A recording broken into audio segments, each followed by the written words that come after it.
The Uncle Tom film franchise began with this inaugural film that detailed the accounts of many prominent conservative voices and their experience of being Black in America. If anyone should feel like an outcast, it is the Black American conservative. Black conservatives are shunned and their voices are indeed suppressed in the mainstream media. And as far as ethnic loyalty goes, well, we all know that that only applies if you are Black liberal. The film, Uncle Tom, did an amazing job on telling the untold stories of many in the Black conservative movement. If you've yet to see the film, I would strongly suggest you go and check it out. But me personally, what I particularly enjoyed as a Black conservative was the franchise's second film, Uncle Tom 2. Uncle Tom 2 really made me think. It had my wheels spinning and left me with so many questions. It challenged some deeply held presuppositions that I had, and it caused me to ask many difficult questions. For example, I wondered, have Black people in America been hoodwinked? How do we make sense of the deception and the despair that seems to have overtaken the Black community at large? What is the sinister agenda that's at work here? Why does it seem as if Black America is perpetually voting against our own interests and actively participating in our own demise? Well, my guest today, Chad O. Jackson, is one of the producers and writers of Uncle Tom 2. And he's going to be sitting down with us and we're going to unpack all of that. We're going to talk about the false narratives. We're going to talk about the key players that are perpetuating these false narratives. And we're going to discuss the actual system that has seemingly convinced Black America to exchange their loyalty and faith in God with loyalty and faith in government. So stay tuned, grab your favorite beverage because we're going to talk about all of that and more on the Standard of Truth podcast.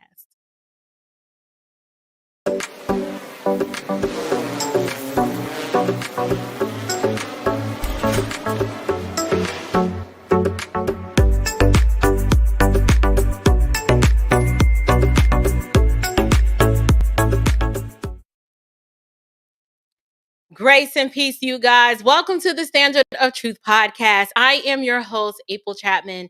Happy Saturday. Thank you so much, you guys, for your patience. We did have a little bit of technical difficulty, but we managed to work through it, and all is right in the world. I hope you are ready for tonight's show. I've got an amazing guest. If you've been following him on social media, he is making YouTube videos and making waves across this country in terms of his appearance in two critically acclaimed films that I absolutely love. I am talking about none other than Chad Jackson. Chad was one of the cast members of Uncle Tom. It was a film that came out a few years ago that I personally was so glad that there was a film like this. But Uncle Tom was great. But Uncle Tom 2 is what really set it off for me and is what is inspired and sparked the desire for me to want to have this conversation tonight. So let's be polite. Let's give my guest a warm welcome. I'm wanting to bring on very special guest, Chad Jackson. All right, let's see. Chad is there. But now he's not. Hold on one second. I know what's happening. At least I thought I knew what was happening. I can see Chad, but I don't know why I can't bring Chad on. Let's see. Let's play some more.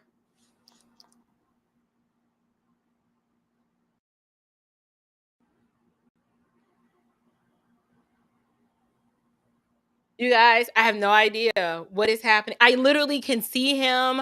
I can hear him, but I can't add him. Let's try this one more time. Nope. There we go. Look at the devil trying to jump up in the live show. Hi, brother. How are you doing this evening?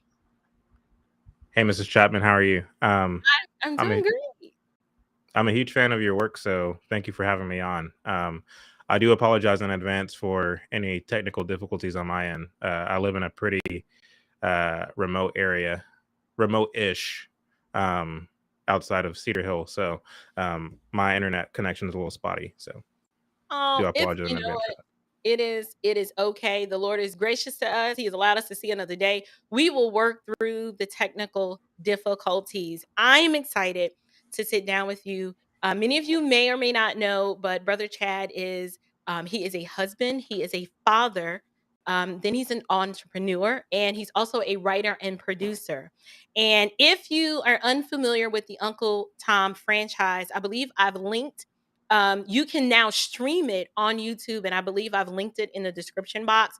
I would urge everyone to take a moment in these upcoming weeks and actually watch it.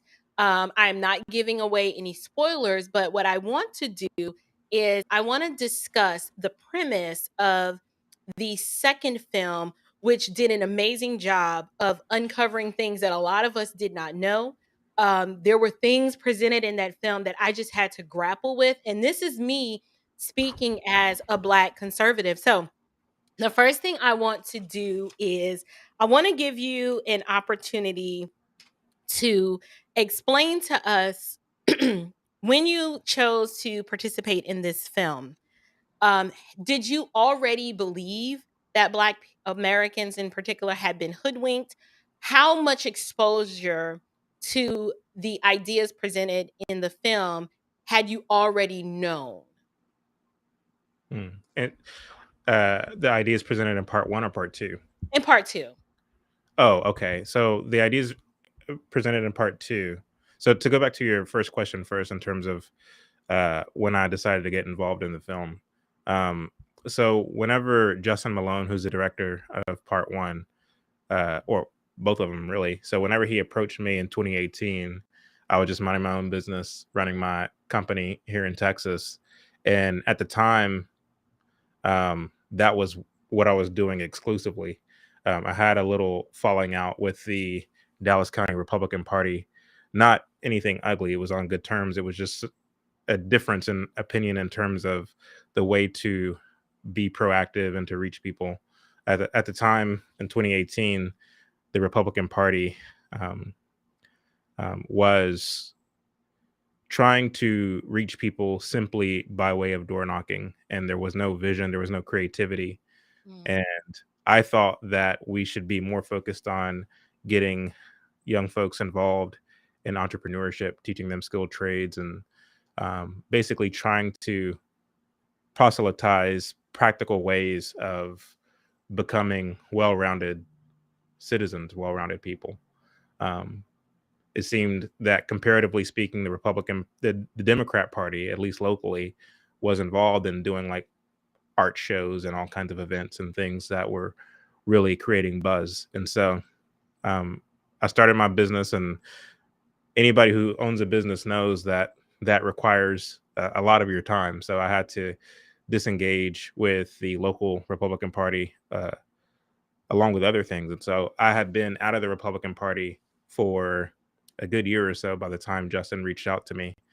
In any event, he found out about who I was because he set out to make a film about Black conservatism after he had witnessed what happened in 2012 when Herman Cain ran for president and how the media treated him.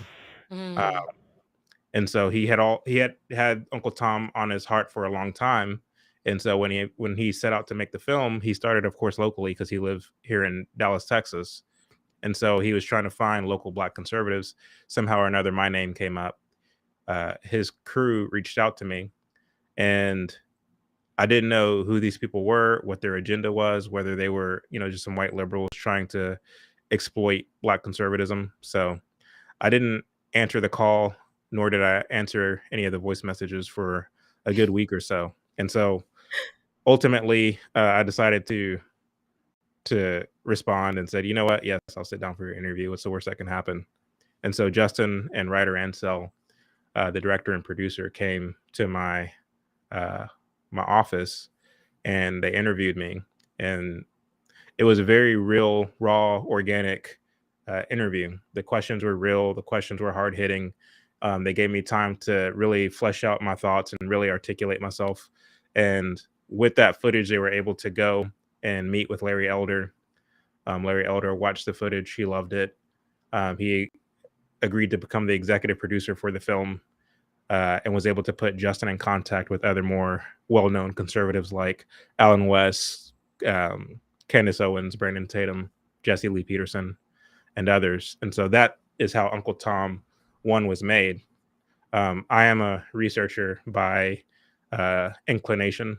I love researching. If something interests me, I'm going to obsess over it and dig through archives and old newspaper clippings and just try to really get to the bottom of whatever it is I'm researching. And so that's something that Justin Malone saw.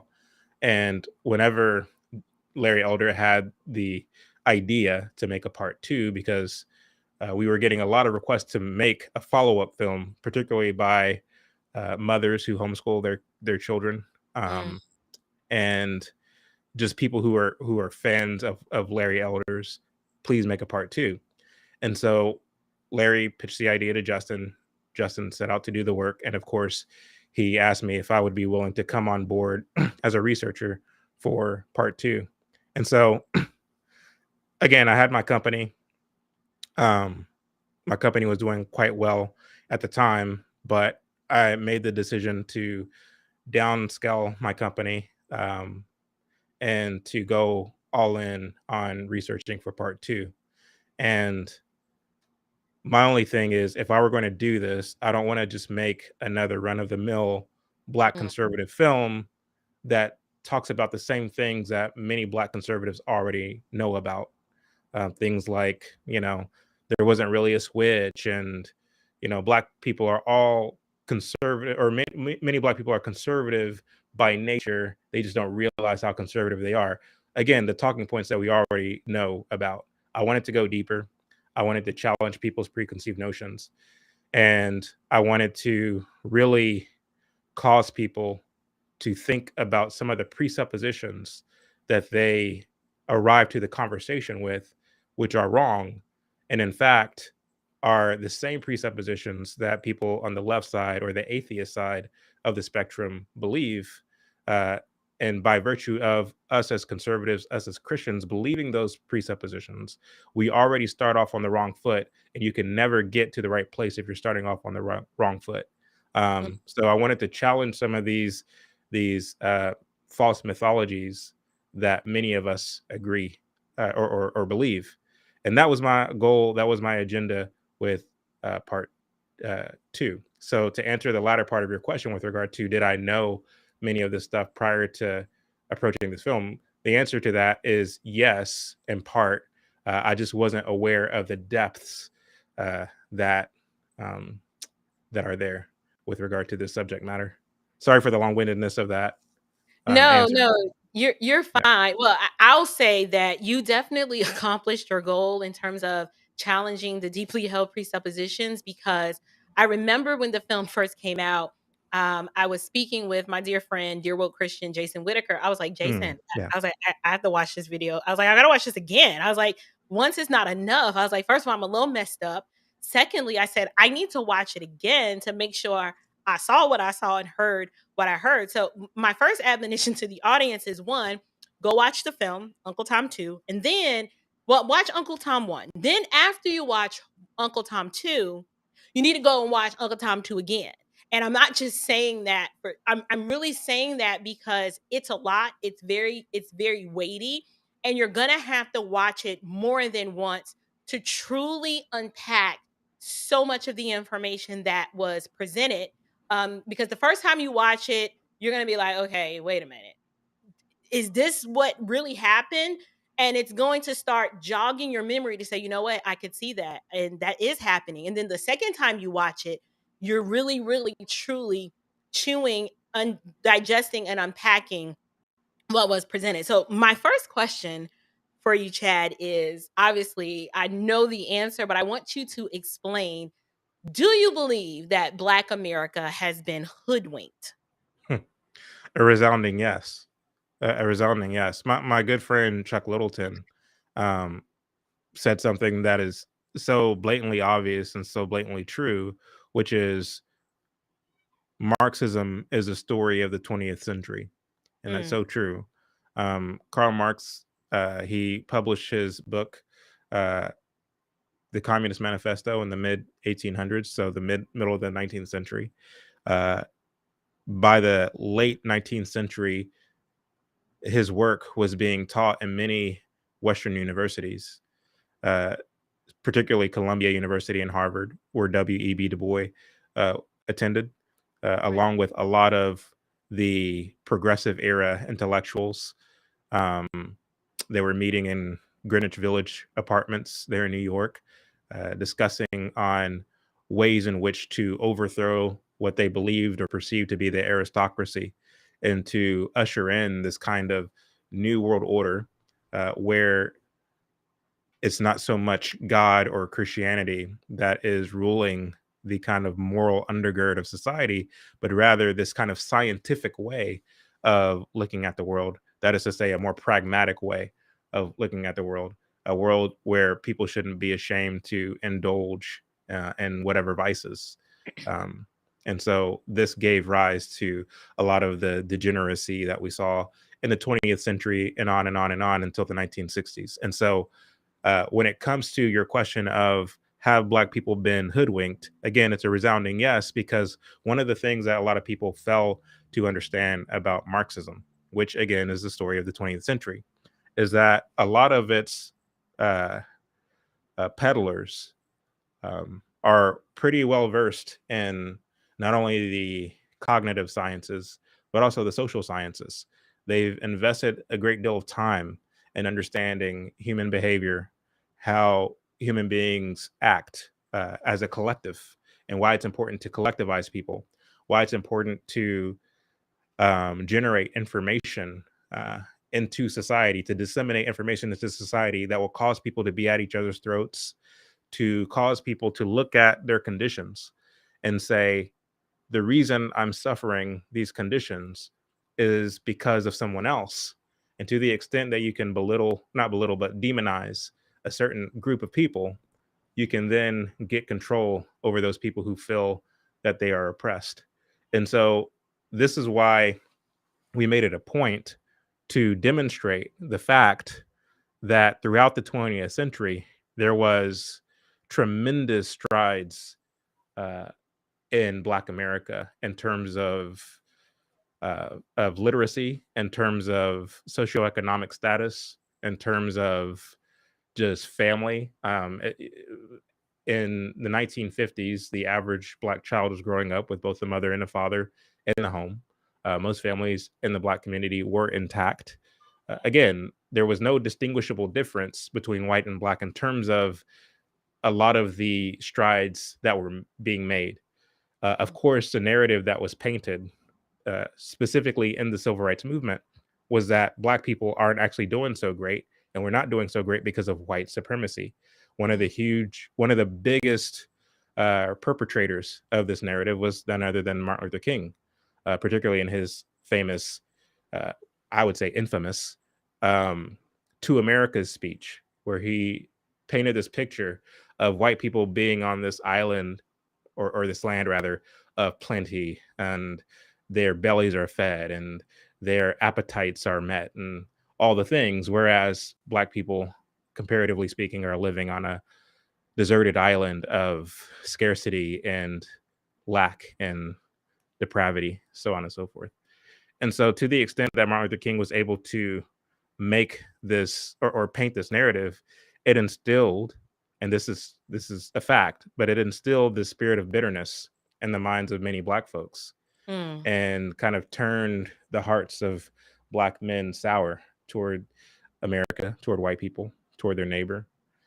And rather than resolving to be men of integrity, men of honor, who cast down our bucket where we are, as Booker T. Washington put it, we instead learn to put our fate in the government and what the government is or is not willing to do for us.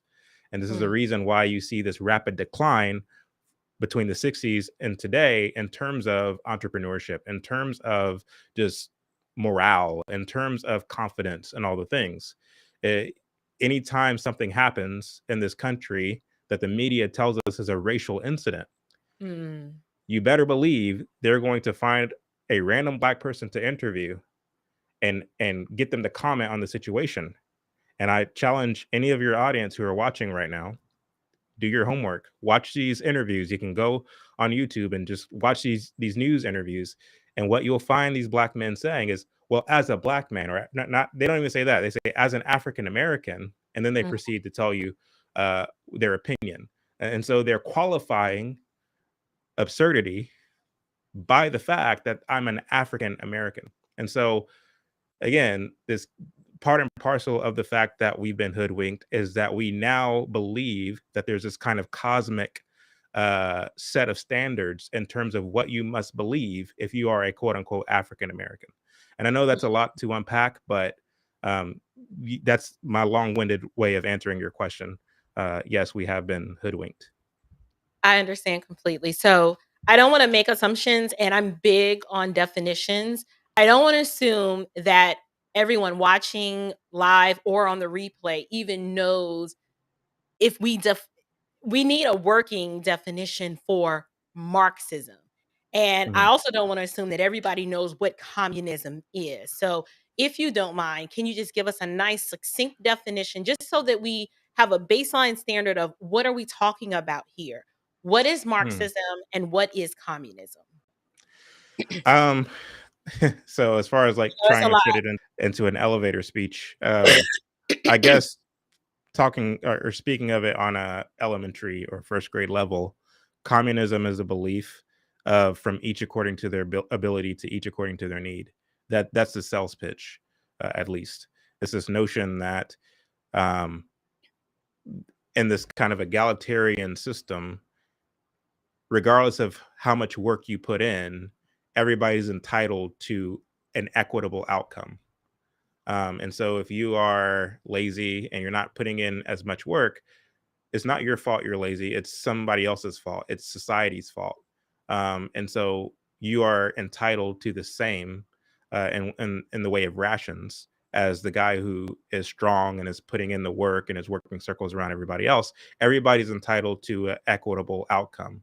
Mm, To the extent that you have an individual who is a natural leader, someone who um, is resourceful, someone who has good ideas, how to develop an army, things of that nature. Um, you have to be careful of such a person because that person um, can find out ways to become wealthier than everybody else.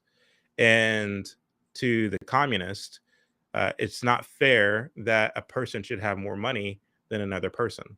And so, or more power than another person. And so, communists believe in the ruling of the proletariat. That is to say, that the ruling of the collective more so than the ruling of an individual or a group of individuals in terms of like the makeup of the government. And then, lastly, I would say that communism is this notion or what communism is in reality is the and the only reason I can say this is because we've seen this play out in Russia, we've seen this play out all over the world, and we see it playing out in China right now. That what they sell you on and what the reality is completely different. Yuri Bezmenov, who was he defected from the KGB, he said that socialism or communism, it actually worked out great for him because his dad was a high ranking military official. And so, because he was a high ranking military official and they were part of the government, everybody who was part of the government got the best, the cream of the crop in terms of provisions, in terms of rations, so on and so forth. And so, if you are in the upper echelon of society in a communist regime, mhm, then you do get to enjoy the best fruits of life, whereas everyone else is literally suffering, as we've seen in Russia, as we've seen in China, as we've seen in Cuba, and all over the world. And so, in reality, there is no such thing as a so-called middle class in a Mhm. communist country. It's either you are at the tip top or you are dead broke and depressed and starving and all the rest of it. There has never been a communist government, a communist society in the history of the world that has been successful by any stretch of the imagination. I'm glad you actually brought that up because here in America, if you talk about communism, people have a general idea that okay, that's not good, that's bad. However, we hear a lot of talk about socialism, right? We've had political candidates that, Mhm, are socialists and that are pushing socialistic ideas. And they have romanticized it so much so that particularly, you and I are, when you were born, I was hopscotching, right? So we've got mhm, some age difference there. But millennials and Gen Zs actually wholeheartedly embrace both of these two ideologies, and I'd like you to kind of just talk briefly before I move into my next question is why would you even throw in if you define socialism, why is that not good either? Because we get it told to us a lot, and we actually I'm giving away parts of my follow-up questions, but we have political members of Congress and senators that actually are trying to sell particularly black people mhm, that socialism is not bad, mhm. socialism is good. How would you define that and then explain to the audience what is so problematic about, now that you've talked about Marxism and communism, let's go ahead and throw socialism in there too, so that Mhm. we have a good, nice foundation to begin our exploration as we continue this interview. Well, that's a great question. Marxism and communism, there is no distinguishable difference. They're literally the same thing. So you can use those words interchangeably without any problem. Most intellectuals will tell you that, oh, there's a huge difference between communism and socialism, but they're being disingenuous or they're just being flat out ignorant. Um, Communism is a logical conclusion of socialism. Uh-huh. Um, Socialism is a nationalization or um, a government seizing, if you will, of production, the creation of programs, so on and so forth, in an incremental way, in a gradual way, to the extent where the government, or that to the extent where ultimately the government owns literally everything, and then all of a sudden you have a communist country. And so this is exactly what has been happening over the course of the last century, um, and even before then. Again, during the progressive era, we had a lot of policies that have came out of FDR's administration, for example, Mhm. where the government nationalized certain industries, where there was a creation of government programs that provided these kinds of rations. We saw Medicare, Medicaid The created. We saw cheese, the cheese Social and the peanut Security. butter. No, Right. you probably too young. You don't know about that god awful peanut butter and that cheese. I still have that was digestion a issues. Jimmy Carter thing, right? Right. That was his idea. But my point is like over the course of the last century, we saw the gradual growth of the government. And Mm, while the government grows, there's a usurpation naturally of our rights, for one, as free American citizens, and on the other hand, a kind of breaking down of incentive for the man, the woman, the family to get their butts into gear and to make their own living with the mind, the limbs, and the resources that God has given us. And right. so we've learned to distrust ourselves, distrust in our own ability, distrust our own resourcefulness. And it's kind of become a known or a given that the government is like, when I get old, I'm going to get Social Security. Whenever I get to this certain age, I'm going to get Medicaid or Medicare, whichever one it is. Like it's a natural thing for us to think in this kind of statist way. And so what you'll see happen again as you have a lowering of values because God is being taken out of everything. He's been taken out of schools. He's been taken out of culture. Uh, he's been taken out of the institutions, literally everything. It's only a matter of time before you see the name of God taken off money, before you begin to see the name of God taken out of the Pledge of Allegiance. You'll see this kind of gradual uh, um, just pulling away from God. And the reason I can say that definitively is because that's what's happened over the course of the last century. And so it's going to keep trending in that direction. And as that happens, you'll see a uh, influx and an increase in the number of things that the government seizes control over, and this kind of democratic in the name of democratic socialism. Martin Luther King said he was a democratic socialist. Bernie Sanders says he's a democratic socialist. AOC says she's a democratic socialist. It's cool to say you're a democratic socialist because to the untrained eye or to the casual observer, there's nothing that smacks of anything to be alarmed about when somebody says that they're a democratic socialist, especially if they are halfway articulate and they know how to ease your any kind of suspicion that you may have by saying, look, oh no, there's a difference between communism and democratic socialism.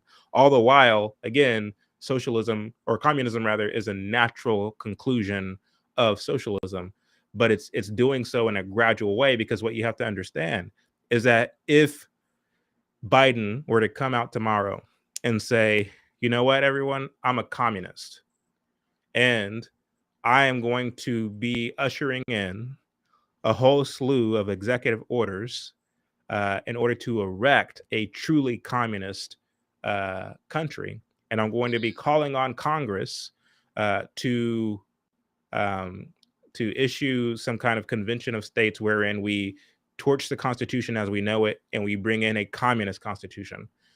If that were to happen in this kind of one fell swoop, sudden way, then of course you'll have a huge pushback naturally. Yeah. It will never work.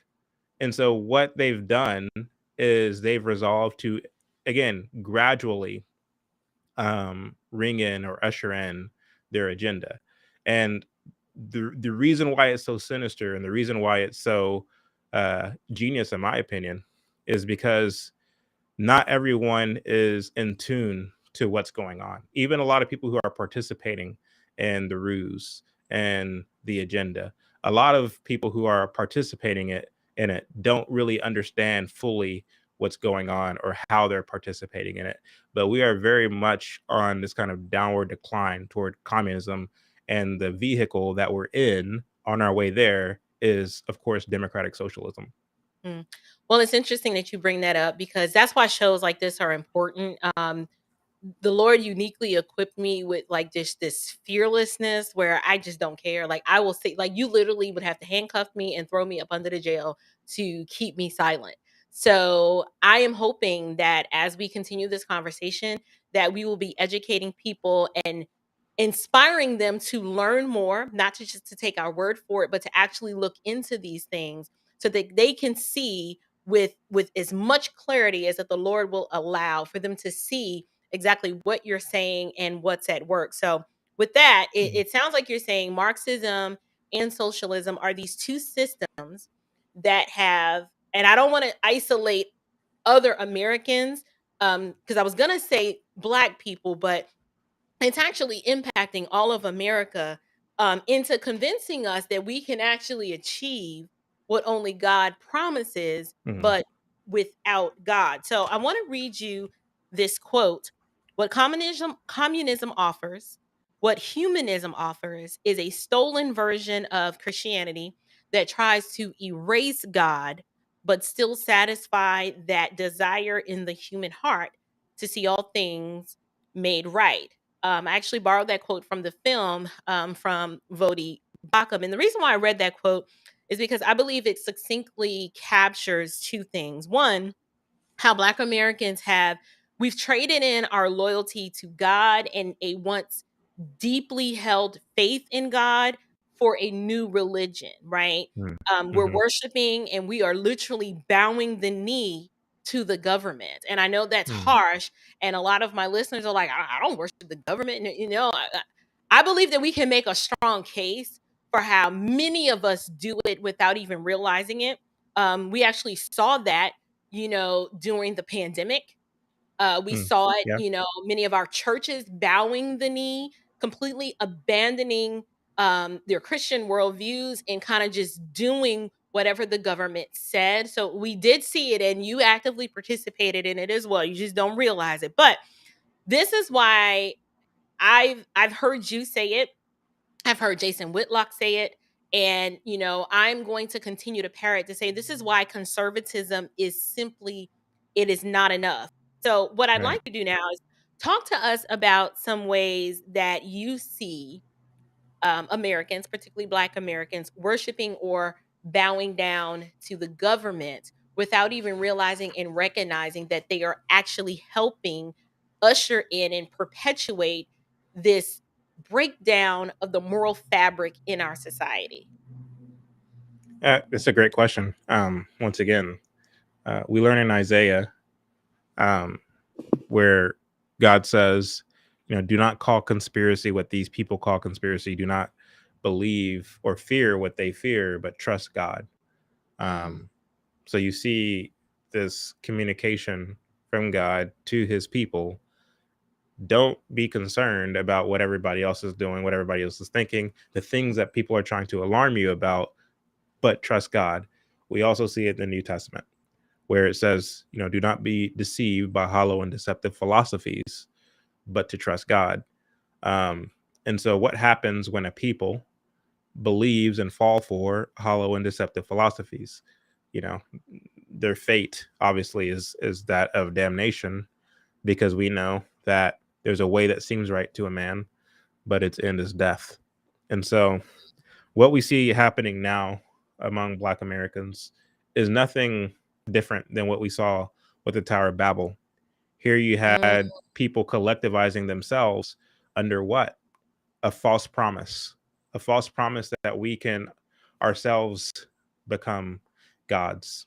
mm, This is an age old promise that Satan promised Eve, where he said, you'll become a god yourself, choosing for yourself or knowing what is good from evil. And so it's this desire that we have to replace God and to be gods ourselves. And so this is one of the devices that Satan uses to tempt us. And he has been using it literally since the dawn of humanity and continues to use that same tactic today. Right now, with the popularization of people like Umar Johnson, mm, um, the kind of artificial popularization of because Umar Johnson, he got his fame and prestige through YouTube, and he says bizarre things, and he appeals to the ego. He appeals to that desire to be God in the hearts of many Black folks by calling Black women queens and Black men kings and saying you are gods and your Blackness makes you a deity and all these things. So he appeals to Black folks in that way, and it's for that reason that he's garnered quite the support on YouTube. And then, of course, you have the artificial popularization of people like Ibram X. Kendi, whose oh, real name is Hank Rogers. is it Hank really? Rogers, yeah. That's a Um, cute name. so Hank Rogers, his popularization came artificially because he has the white liberal power structure who are forcing his books in schools. So there's a lot of people who are learning, a lot of students who are learning how to be an anti-racist, which is one of the books that he wrote as part of their curriculum in schools. You see his books being, peddled on Good Morning America, uh, Jimmy Kimmel, um, the Daily Show with Trevor Noah. So all of the traditional means that this kind of mainstream information is disseminated. So he's enjoying this kind of artificial, and then you see it happening um, within evangelical circles as well, with people like what is it, Tisby or something like that. Jamar Um, Tisby. yep. There's another one. He has like a African sounding name. I forget his name. But anyway, you have Oh, these. Tabidi? Yep, to Anya be. So Wheeler? Mhm. yep. So you have Wrong. you. Right, It's really exactly. small. Right. But my point is like you have in all these different facets this same hollow and deceptive philosophy being peddled, and it's serving the same purpose as what Satan intended whenever he tempted Eve, as what we saw happening with the Tower of Babel, leading people to the pits of hell instead of to the bosom of God. And so I forget the question that you asked, which was a good one. I just forgot what it was. But as far as people, Black people in particular, who are being led astray, I feel Right. like I feel like we see evidence of this happening time and again throughout the Bible, and I feel like it's just a continuation of it here and now. Whether you're talking about you know, blackness being the hook, or LGBT being the hook, or Mm. feminism being the hook. There's various hooks that appeal to all these different intersectionalities. Again, trying to get you to embrace self, to indulge in self, and to uh, get you to be distracted by the only redeeming Savior um, that we have, which is Jesus Christ. Right. Yeah, initially, I was wanting you to talk about, and you did a fantastic job of explaining of how we've traded worshiping, the one true God for this new religion, which is the idolatry of self, the ethnic Gnosticism is what I like to call it. Yeah. And then my follow up question was going to be, but you kind of answered it already, was who are the key players that are actually pushing these harmful narratives? And you mentioned Ibram X Kendi, you mentioned, Umar Johnson. A few names that come to mind, is Raphael Warnock, and Hmm. the age old, he seems to never go out of style, which is your Al Al Sharpton. Sharpton. Yeah. And we've got some new kids on the block, like your Hmm. Jamal Bryants and things like that. But Right.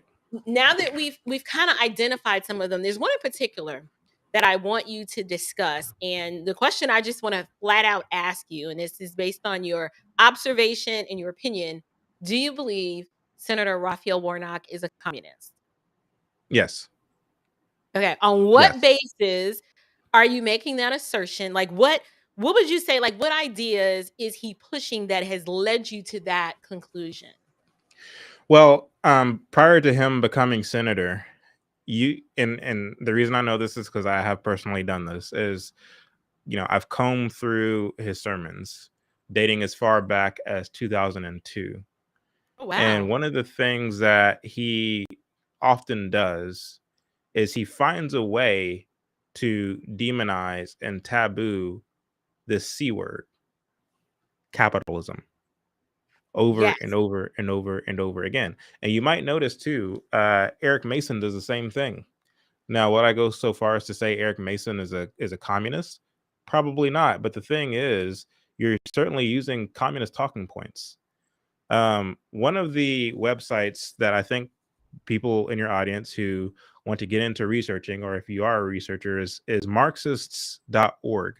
It's an archive website that Marxists themselves keep a lot of documentation dating as far back as the late 1800s, and in some cases even prior to that, um, Mm, talking about just a whole wide array of different topics. And what I was interested in over the better part of the last 2 years was what has been Marxist's agenda with regard to Black people in Western society. What is the kind of rhetoric and the kind of language that they use, and what are they promoting? You see a lot of them talking about the kind of slander to use to galvanize the Black vote and Black people to the Marxist cause. You see a lot of the slogans that they have historically peddled over the course of the last century.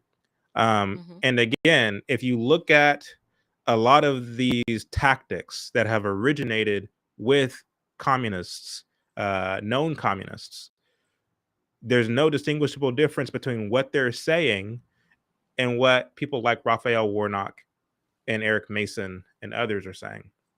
And Hmm. so,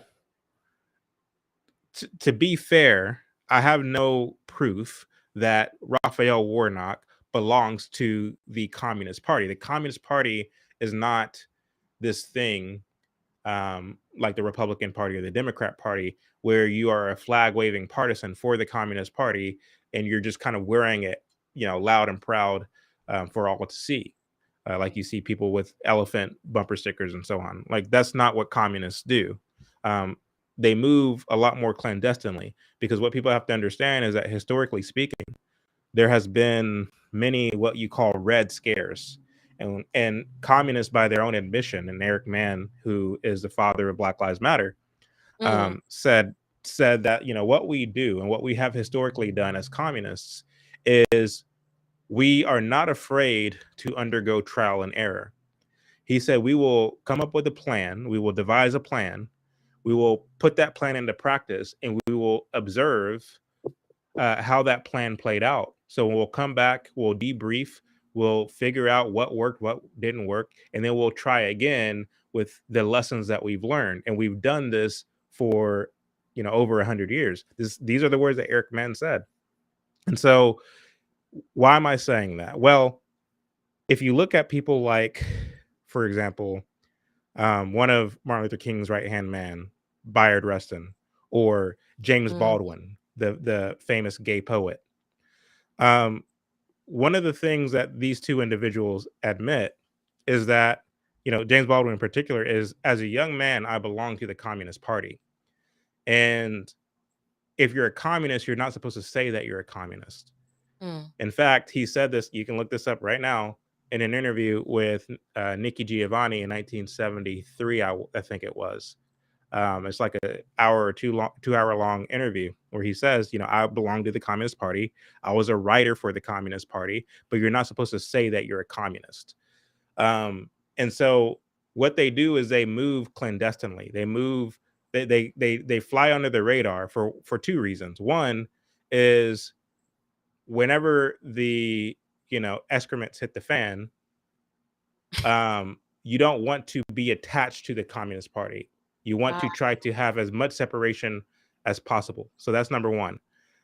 The second part of it is um, ideas tend to do better in the public when they're decentralized. In other words, mm, if I was talking to a guy the other day, he's a black guy, and he had some opinions about racism and about policing and all these different things. He didn't know who I was. He didn't know what my political affiliation was. All he knew is that I was a black man and we were having right, this conversation. To him, I was a perfect stranger. And so as we're talking, we're discussing racism in a very human way. And of course, I'm planting my own seeds and giving my own perspective, and he's accepting it because it's not tainted by any kind of political affiliation or any kind of whatever. All he knows is this is a black man and we're talking and we're having a conversation, and he's right, agreeing to things that if he knew that I was a conservative and I was a Christian and all these different things, he probably would have dismissed it before I even opened my mouth. And right, so what communists have figured out is if you can pin them to the Communist Party, they won't fare very well in, when it comes to disseminating public, information and, shaping public opinion, because I can easily say, oh, you shouldn't listen to Raphael Warnock because he's a communist, and here's the proof of it. You know what I mean? So you want to shield your association with any kind of nefarious groups like the Communist Party or what have you. I got you. So I I've heard Warnock argue, I can't it was a sermon, it was like a sermon clip, and I know people are like, "Ah, you didn't hear the whole sermon, you're taking him out of context." But I'm like, "No, I know a little bit enough about his doctrine and theology, so I feel confident in what I'm about to say." But I heard him try to argue that the book of Acts is strong evidence that Jesus and the Jesus was a church socialist. is a socialist. So Mhm. how would you dispel the idea that Jesus was a socialist? Because I've even seen people that I would consider relatively doctrinally sound, like an Eric Mason, try to build this case.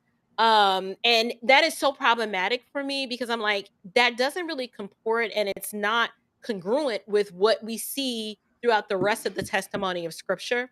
But how would you dispel that?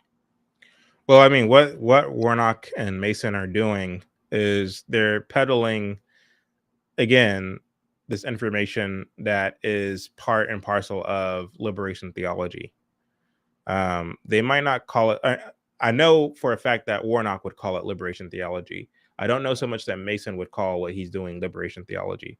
Um, I can say definitively that Warnock would, because one of his mentors was the late James Cone. James Cone admitted to being a Marxist.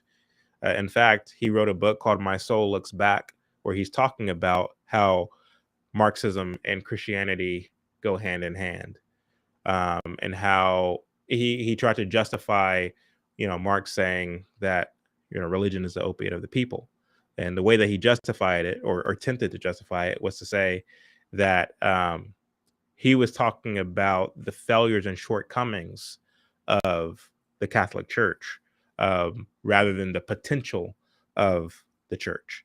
And so that's one of the ways in which he tried to justify it. But anyway, a lot of these people get their ideas, and you can speak to this probably better than I can, especially as someone who, lives in Atlanta or near Atlanta.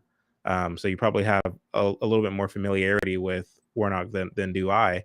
But um, as far as like how I would dispel this notion that these people put out that Jesus was a socialist, I don't know that I would engage with such nonsense in the first place, because the thing is like, um, it takes little more than observing the fact that when Jesus was here on earth and he was doing his ministry, and you had these individuals, these disciples of his, who genuinely thought that he would overthrow the Roman government and he would implement um, some new kind of messianic theocracy, where these disciples were vying to figure out who will sit at his left and who would sit at his right.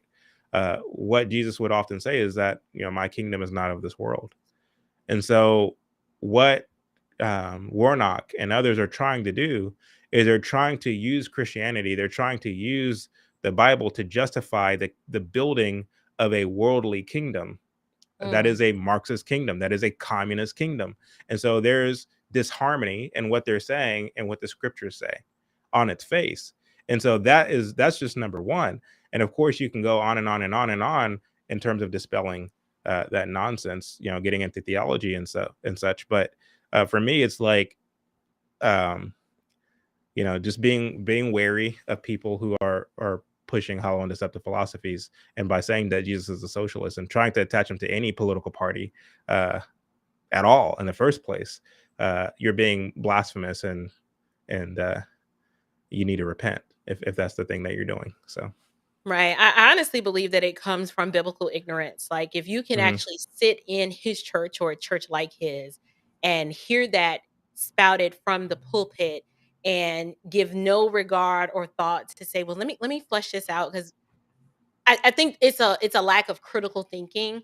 Because even if on its face you would say, okay, well, in the book of Acts, they had all things in common. I get that, but they were voluntarily doing that. It mhm, wasn't the Roman government saying, hey, you Christian people over here, y'all need to share all things. They were literally doing it as an outflow of their love for one another, wanting to make sure that everyone had need. You cannot try to divorce that, one, from its historical context, in the sense that the church, the foundation of the church was being built, and then you mhm, can't take that and then try to apply it on some sort of socio-political landscape and say, see, it worked in the scriptures and it'll work here. But before I let you continue, we have to take a quick commercial break. You guys do not go anywhere. These breaks are super important. If you guys want to continue to get a well-run live stream, I have to give some shine to individuals and ministries and companies that sponsor this show. So we're going to take a quick commercial break. And when we come back, we're going to talk about why you believe that we as a collective are being overcome by evil. Stay tuned, you guys. Be right back.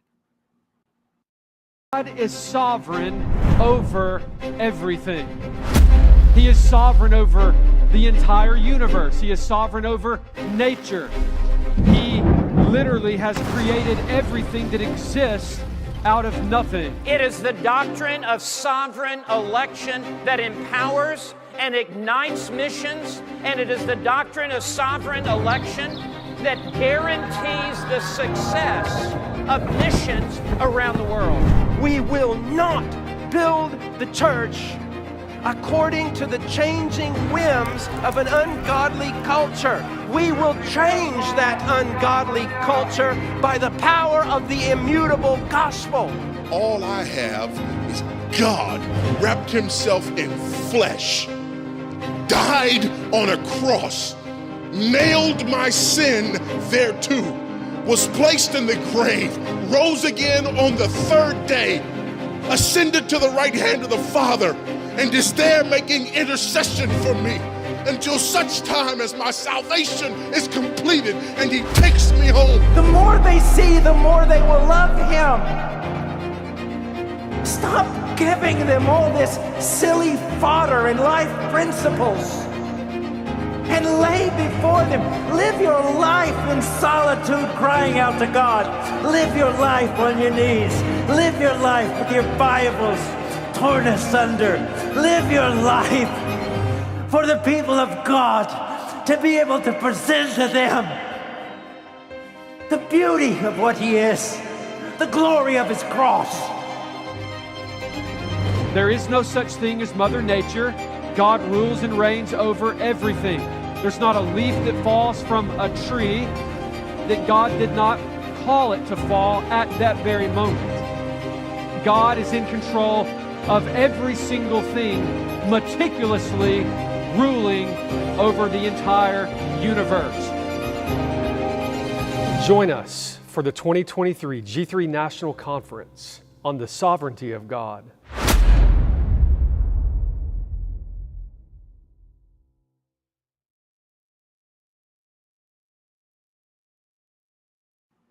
All right, you guys, that was the word from our sponsor. That was from G3 Ministries. If you have not already registered for the 2023 G3 National Conference, you need to go ahead and get your business handled, right? Okay. So to make that simple for you and to help you save some money in the process, if you have not registered and you're interested in attending, it takes place September 21st through the 23rd this fall in September.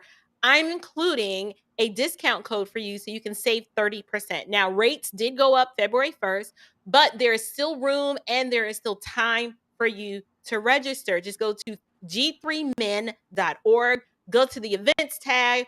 You'll see the G3 National Conference. You'll see the little banner there. Click there to register, enter in the promo code G3STP, and look forward to seeing you guys there. Let's continue with our show. So, when we left off, I said that I wanted to talk about Black, not necessarily just us as a collective being overtaken by evil. I would argue and agree that the system, because we hear so much about these systems, right? These white supremacist systems. I'm willing to go, I don't even need to label it a white supremacist system. I don't believe that. It is, we're in a battle against good and evil, right? It's not about ethnicity, because this wicked evil system is going to devour everybody. But we as a collective, I do believe, are in this country being overtaken by evil, and it's being done from the inside out. I'd like for you to talk to us a little bit about, why do you think that the Black American community in particular are easy prey and easy targets to be overcome by this? Because I don't believe we're inferior at all, but I do believe something else has happened, that has caused us to be a little bit more susceptible than others to be overtaken by this wicked agenda. Talk to us about that. That's a great question. So, the thing is, one of the things that the communists figured out, and this is written in their Comintern, which is like a kind of convention sort of gathering that they would have and resolve to go about different issues in different ways. And so one of the ways in which they resolved to go about galvanizing the American Negro was through slogans, through appealing to racial differences, because it's very obvious when you look at a black person that they have a difference than white people in terms of mere complexion. And when you can convince them that they're hated because of their skin color, then you can use that as leverage to gain control. And so when you look at America's history and the history of slavery, even though not all black folks were slaves and not all white people owned slaves. In fact, the overwhelming majority of white people did not own slaves during the time slavery was legal in these United States of America. However, left to our public school system, you would think that every white person was born and the first thing they got was a pat on the hindside and a slave. But that wasn't the case. And so the thing is like, there's so much revisionist history, and this revisionist history unfortunately shapes the narrative as well as the identity of many black folks in this country.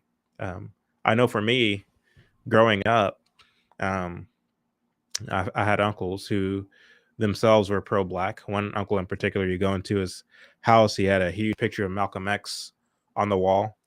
Next to that, he had another picture of Martin Luther King, and next to that, another picture of Marcus Garvey. Oh, wow. And so he often talked about how, we as black folks are oppressed and all these different things. We grew up watching Beloved, Rosewood, Color Purple, all of these films that kind of reinforce this narrative. Watching Roots, things of that nature.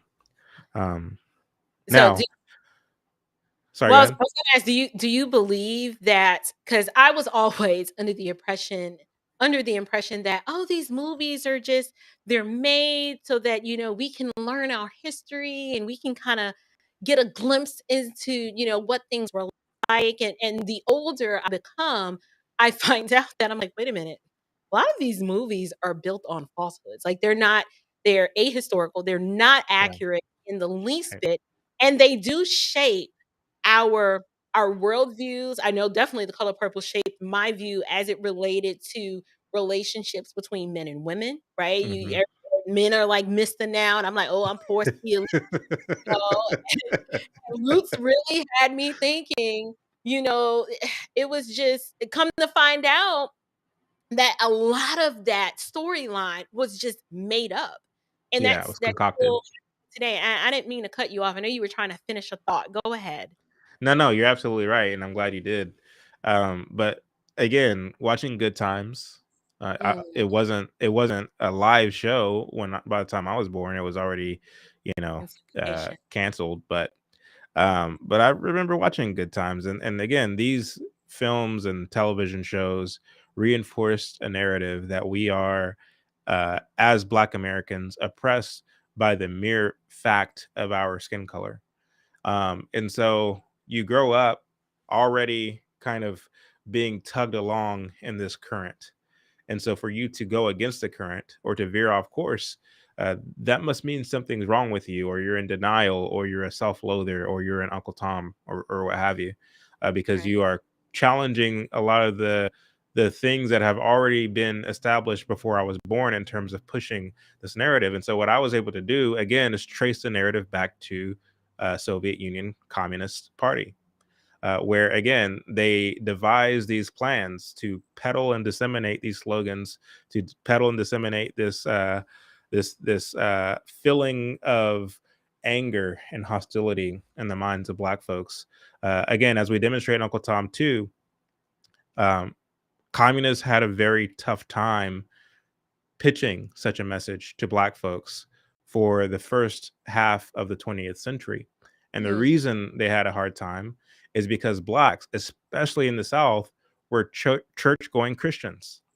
And it right. was their faith, not their Blackness, Come but on. their faith that kept their families intact, that kept their men strong and people of integrity, that kept their children respectful and all the things.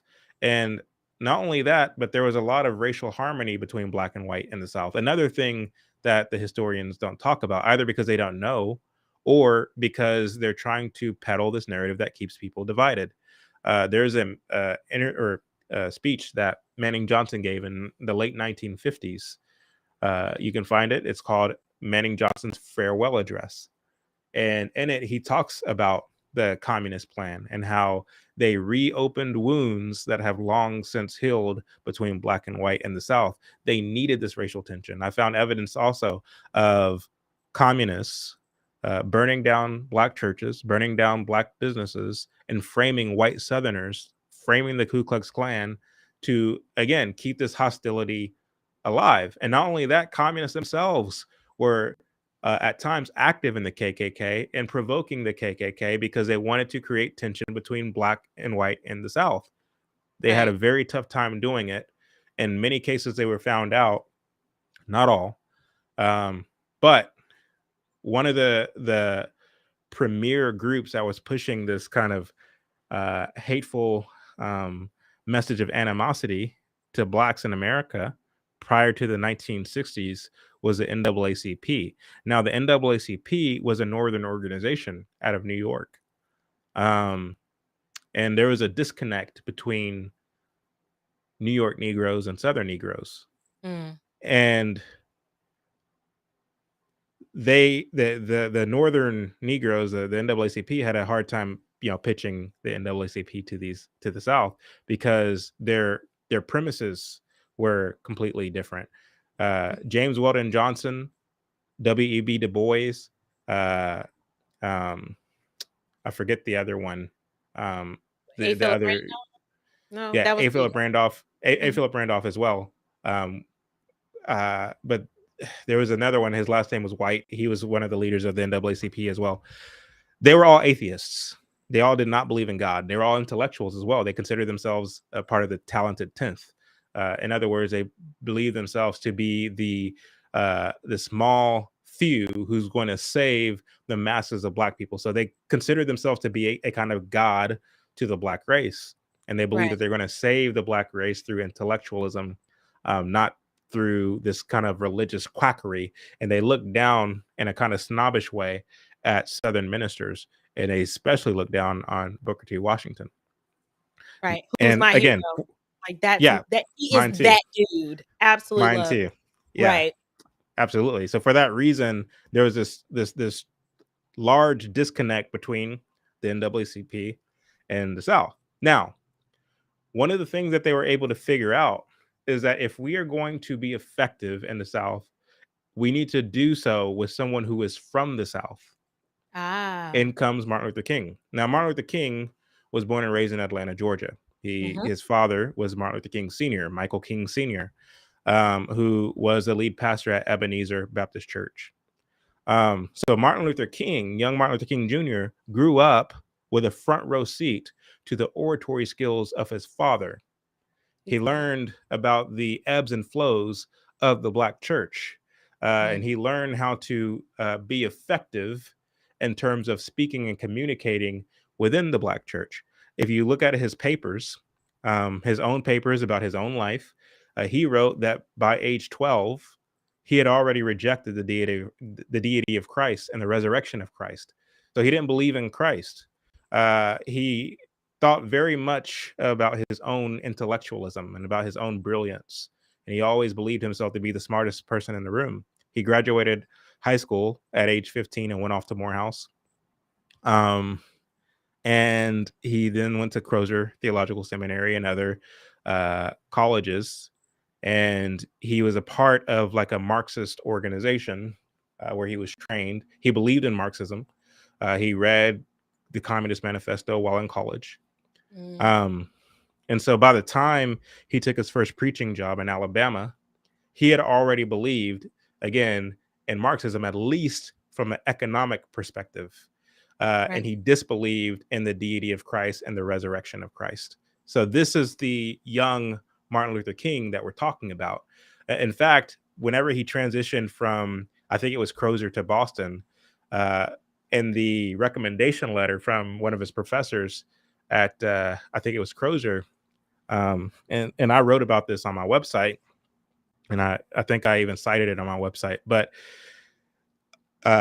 his professor says, who, by the way, the professor considered himself to be a critic of the Bible, and this was a theologian, a self-described theologian.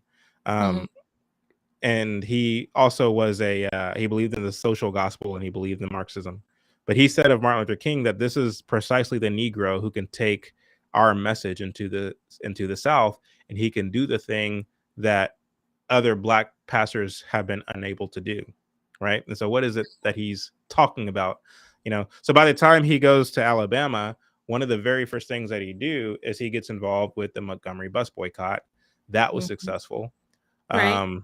He links up with Bayard Rustin, who himself was a communist. He then links up to Stanley Levison, who was a communist and who was the treasurer of a communist front group in in uh, in New York. And he instantly becomes popularized again by the white liberal media. Mm. He's on the cover of Life magazine. He's talked about in the New York Times. He's plastered all over the place, being pushed as this is the new Negro, says the New York Times, who can take intellectual dynamism to the South. Um, um, these are the kind of things that they said about him. So they were trying to popularize him. And so he didn't get this instant success and popularization among black people in the South, but he was able to get it ultimately. He was able to get it gradually. He was able to convince a lot of these black Southern churchgoers, especially women, to take to the streets and to march, because the communists understood that if you can create this optic of black churchgoers being brutalized by the police, you can start and spark a movement. And they were successful in doing that. And so all that to say Mm. that the communists were not as effective as they were. They were not as effective before the popularization of Martin Luther King, because you didn't have somebody from among the black churchgoers in the South being risen up artificially to echo this message of Marxism under a different name to the blacks in the South to finally and ultimately go along with it. And so this is yet again another way that we were duped, if you will. Right. So it sounds like he was able to come in and speak our lingo. He was one of us, and we could identify with the messaging because he's from the black church. And so I could see why it was very, very easy to kind of usher in that agenda under the guise of, "Oh, it's just civil rights." And we Right. do have these inequities down here in the South. We have Jim Crow, we have things like that. But when you actually talk to people who grew up in Jim Crow, I'm not saying, hear what I am not saying. I am not saying that, life was perfect and all things were just great and sunshine and rainbows. There were these very specific disparities. Mhm. However, Black people, by and large, were living their life, minding their business, tending to their own work with their hands, raising their families. We were intact. We were worshiping our God. There was a level of we had some moral values that were at the foundation of our existence that we held tightly to, that allowed us to, in spite of all of the opposition, we were still faring better and we were okay. So with that Well, being well, not go ahead.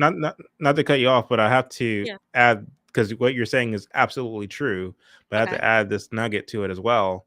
Mhm. Um, when you bring up Jim Crow, people sleep on the fact that black people were not the only ones affected by Jim Crow. It Ah. was non-whites, and black people aren't the only people in this country who are non-white. You also have Hispanic people, you also have Asian people who again suffered the same treatment as did blacks when it came to the Jim Crow laws, which, by the way, were county and state mandated segregation, which is unconstitutional. And so again, like it's interesting how, and I'm not saying you're doing this, but it's interesting how people use Jim Crow as a kind of thing to say, oh, Martin Luther King was necessary to get rid of these regulations, which is absolutely false. But it's one of the things that the communists kind of latched onto as a leverage point to really push and to create this buzz around people like Martin Luther King. But I didn't mean to cut you off. I just wanted to add that to what you were saying. Oh, no, you're fine. You're fine. So, with that being said, I would argue that what I'm about to say wasn't the sole reason that initiated Black Americans in having this improper relationship with government. But I would say that, well, let me ask you this. Do you agree that much of the deception and the despair that Black Americans have experienced in this country is uniquely connected and tied to our improper relationship with government? I think I saw a comment Hmm. where someone, implied, and I want to say let me see if I pinned that message. Um, Someone did quote in the live chat Romans 13 that we're supposed to submit to government. And I'm hoping that people do not think that I am arguing for anarchy. Christians, we self regulate, right? We have the scriptures that guide our relationship with the government in its proper context, right?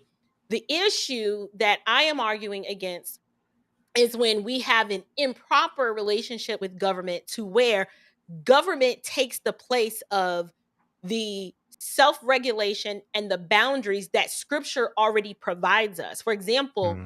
I'm of the belief that I don't need government to tell me that I am supposed to provide for my family, right? Like, I don't Right. need government to tell me that I need to care for orphans and widows because I'm a Christian. Like, this is just Hmm. the default what I am supposed to do if I claim the name of Christ.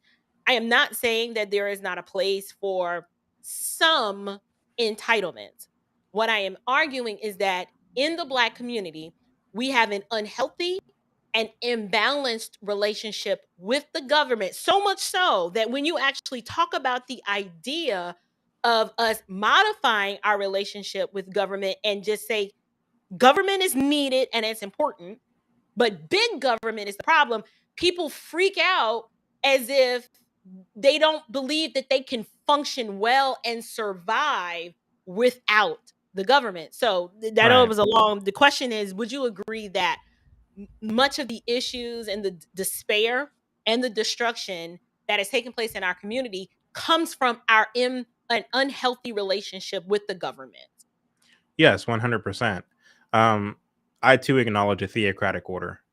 Mm, Jesus did say that we were to render unto Caesar what belongs to Caesar, and to God what belongs to God.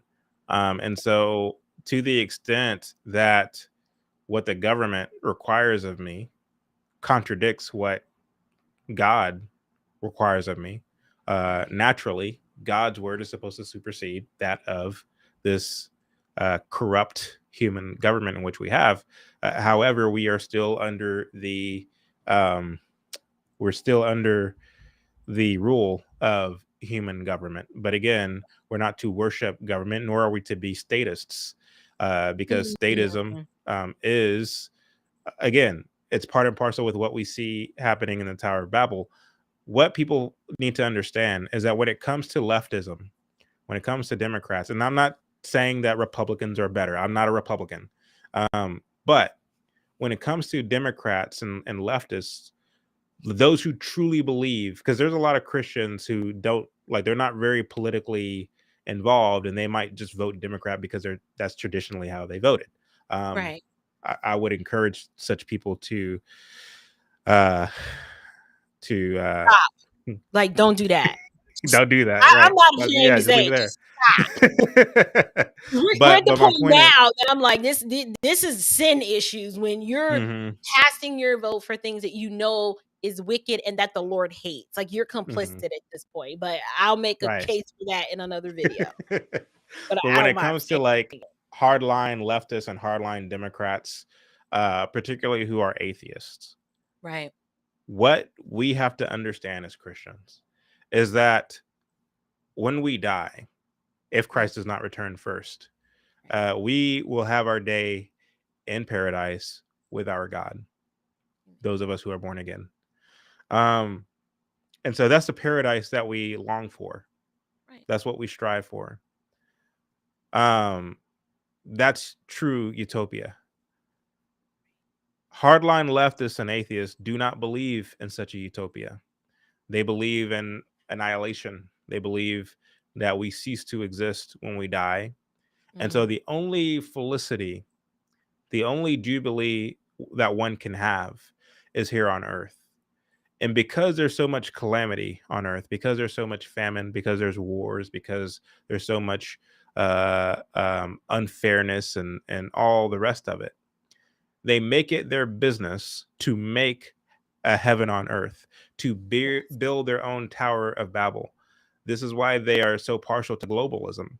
And they are doing all these things to build their heaven on earth. And to the extent that you don't agree with them, to the extent that you don't agree with their agenda, you are the pariah. You are the infidel. You are the person who's standing in the way of progress. Right. To the extent that you're not even standing in their way, but you aren't really picking up what they're putting down, and you're not willing to be an active, willing participant in their agenda. They believe that you're just asleep. They believe that that you are standing in the way, but in a different kind of way. So they want active participants in their agenda, and it's for that reason that they influence the popular culture. It's for that reason that celebrities are peddling and are acting as these kind of evangelists for this kind of new world globalist order. It's for that reason that they are so involved in the public education system, where they're pushing this kind of statist agenda, and they're churning out students who themselves are statists. And so to take it back to your question with regard to this improper relationship with government, there's a difference between statism and being a born-again Christian who believes in a healthy relationship with your government that's dictated by the edicts of Scripture, and not by this kind of feel-good thing that sounds good that woke pastor is saying, in terms of like, oh, no, we have to do what they're saying in the book of Acts on a government scale. You mentioned ignorance earlier. I would say it's malice. I don't think it's mere ignorance. I don't think that people like Mason are being just ignorant of the Scriptures. I think that he understands full well that what the people in the book of Acts were doing was by their own volition and out of their own conviction, selling their goods and using the money with their brethren within the confines of their church family. We see too, where it comes to orphans and widows, of course, the orphans and widows within the context of that church family took precedence over those who were not within the body. And so what does that mean? That means that we as a family, as a church family, are to look out for each other before it comes to everyone else. And so this is this kind of voluntary thing that's happening. It's the same thing with the HOA that you happen to find yourself in. You can choose to live there. You can choose to live elsewhere. It's the same thing with the insurance company that you decide to pay into. It's the same thing as whatever you decide by your own volition to put your time, your money, your resources into. When it comes to the government of the United States, now that's different, because the government has the power to do what the church is not able to do, and that is to coerce people at the point of a gun, at the threat of charges, at the threat of being taken to jail, that you pay into this system that the government tells you is a moral system. And so you now see the government funding abortions. You now see the government funding things that are just completely amoral. And we, as taxpayers, are called upon to flip the bill because we have to pay taxes. We have to be participants in it, whether we want it or not. And so, again, I'm veering off course, but there is an unhealthy relationship, particularly amongst Black people, and that has to do in part with the public education system. Well, but we're it going also to has to get do but it also We're has gonna to do get there, definitely. with the civil rights movement, because Martin Luther King taught us how to be statists. If you pay attention to what he was saying, and I played this clip on my IG, I think last week, where he's telling these poor people that we're going to go to Washington, D.C. and demand that the government do something about your conditions. And not only that, but it's like he had a hard time getting support from wealthier blacks, middle class blacks, who didn't see what these activists, these civil rights activists in the 60s were talking about. I mean, I understand that some of these states and counties have these Jim Crow laws, but they're not really enforcing them like that. You know, I was there and they wasn't really enforcing it. It's the same thing as, for example, in 2020 with the COVID mask regulations, especially here in Dallas. Judge Clay Jenkins issued a regulation that if you are a business, you have to force your patrons to wear a mask upon entering your establishment. There were a lot of people who were defying such a crazy, asinine regulation. Right. There were others who were enforcing it for fear that they will be fined, or worse, if they decided to defy Judge Clay Jenkins' ruling or regulation. And so in the same way that people were smart enough to not implement what the government was talking about with the mask mandate, so too were there people in the 60s who were defying the Jim Crow regulations in their respective areas. And so it's just one of those things where it's a stupid rule that some, government elected officials came up with, but they were dying down. A lot of these Jim Crow laws were being repealed at the county and state level, which a lot of people don't talk about, but that's neither here nor there. But what Martin Luther King did was the way that he galvanized the people who weren't potently affected by some of the talking points and rhetoric and narrative that they were pushing, is that he would go to their churches and he would do two things.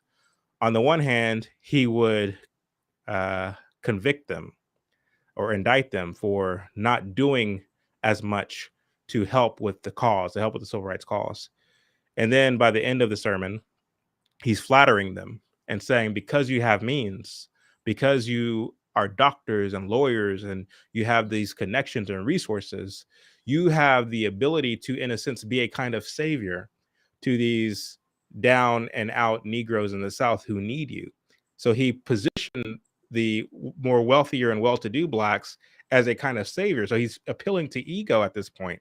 And he was able to successfully galvanize these wealthier, more well-to-do blacks for the cause of civil rights. And it's for that reason, in part, that you have 90+% of Black people voting for Democrats to this very day, because we've learned, even as those who aren't struggling, even as those who have no racial experience, racist experience, we still identify with our lowest common denominator, because we all know that police aren't going around just shooting Black people like that. I mean, that's not a real thing that's happening.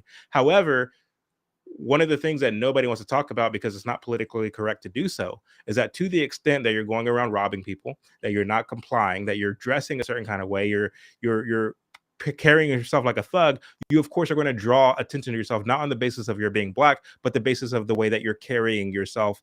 That's what's really going on. But we're not talking about that because we're making everything about race. And so, again, I know I'm all over the place right now, but yes, I do believe that no ethnic group in this country has a more unhealthy relationship with the government than do Black people. And the reason I can say that definitively is because there was a Cato Institute study conducted in 2018 where they asked different people of different ethnicities, which do you prefer, a capitalist economy or a socialist economy? Capitalist economy where your skills, your labor, your resources is what determines your success in life, or a socialist government where all of your provisions, all of your rations are provided to you by the state. Which one do you prefer? When I tell you that Black folks were the only ethnic group who majority favored socialism over capitalism, it was an embarrassing thing to see. The Hispanics, the Asians, the whites, everybody favored capitalism. Blacks were the only ones who favored socialism. And I think that identity of believing that we need the state to survive in the West is one of the legacies of the civil rights movement. Wow. I I I needed a moment to kind of sit and marinate in that, but I can't sit there too long because I do need to get to some of these super chats. But we're gonna come back to that. I just wanted to acknowledge Eric Rochford said, "Thanks for having Chad Jackson on. My wife and I love the documentary Uncle Tom too, but we're also disturbed by what we learned while viewing. Will there be an Uncle Tom 3 in the future?" Mr. Eric, I'm right there with you. Like I said, I watched it. Actually, I've watched it a total of 4 times, including today. So today included the fourth time because I just needed a minute to kind of dissect so much of what was presented. It was very well researched. It is an amazing film. But the thing that I like about most about the film is it challenges you. It's not one of those conservative documentaries where you're just like, yeah, I kind of knew that already. You actually are learning something new and you're discovering it's literally pulling back the layers and it just puts it in your face like, no, you're going to see this and you're going to this and here are the receipts. Now, what are you going to do with that information? So I wanted to acknowledge that one super chat. And then there was another one from Addie, Sister Addie. Thank you very much. She had it was just like a super sticker. Thank you so much for that. Thank you so much for your support. And then I have a super chat from RC. He doesn't say anything. He just wanted to support. Thank you so much for that. This next super chat, thank you, Miguel, for supporting the show, but I'm not quite sure the context of this comment and what it means. It's a little confusing, but maybe we'll come back and revisit that at another time when you're able to help us flesh out. It doesn't seem like it was a little bit on topic, and I kind of want to stay on topic. We have another one from Larry Hicks who says he sends another super sticker that just says, "Thank you." So thank you, everyone, for your super chats, and I appreciate you guys supporting the show. So when you mentioned that study that out of all the ethnicities that make up the American diaspora, if you will, that we were the only ethnicity that favored socialism, and that really makes me sad. It makes me sad because I know that is not the stock from whence we come, right? When you talk about Booker T. Washington and Frederick Douglass, we were a very enterprising people. We were Mhm. inventing things.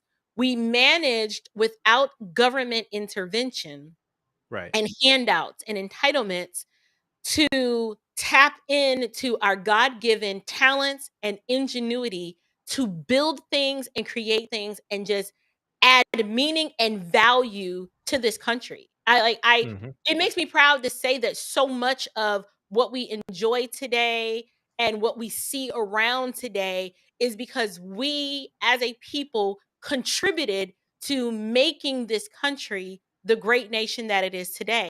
And to know 100%. that post civil rights, we're here now, and my people actually favor socialism. Like, yes, we need the government to manage our healthcare, and we need the government to actually, give us universal basic income and all of these things.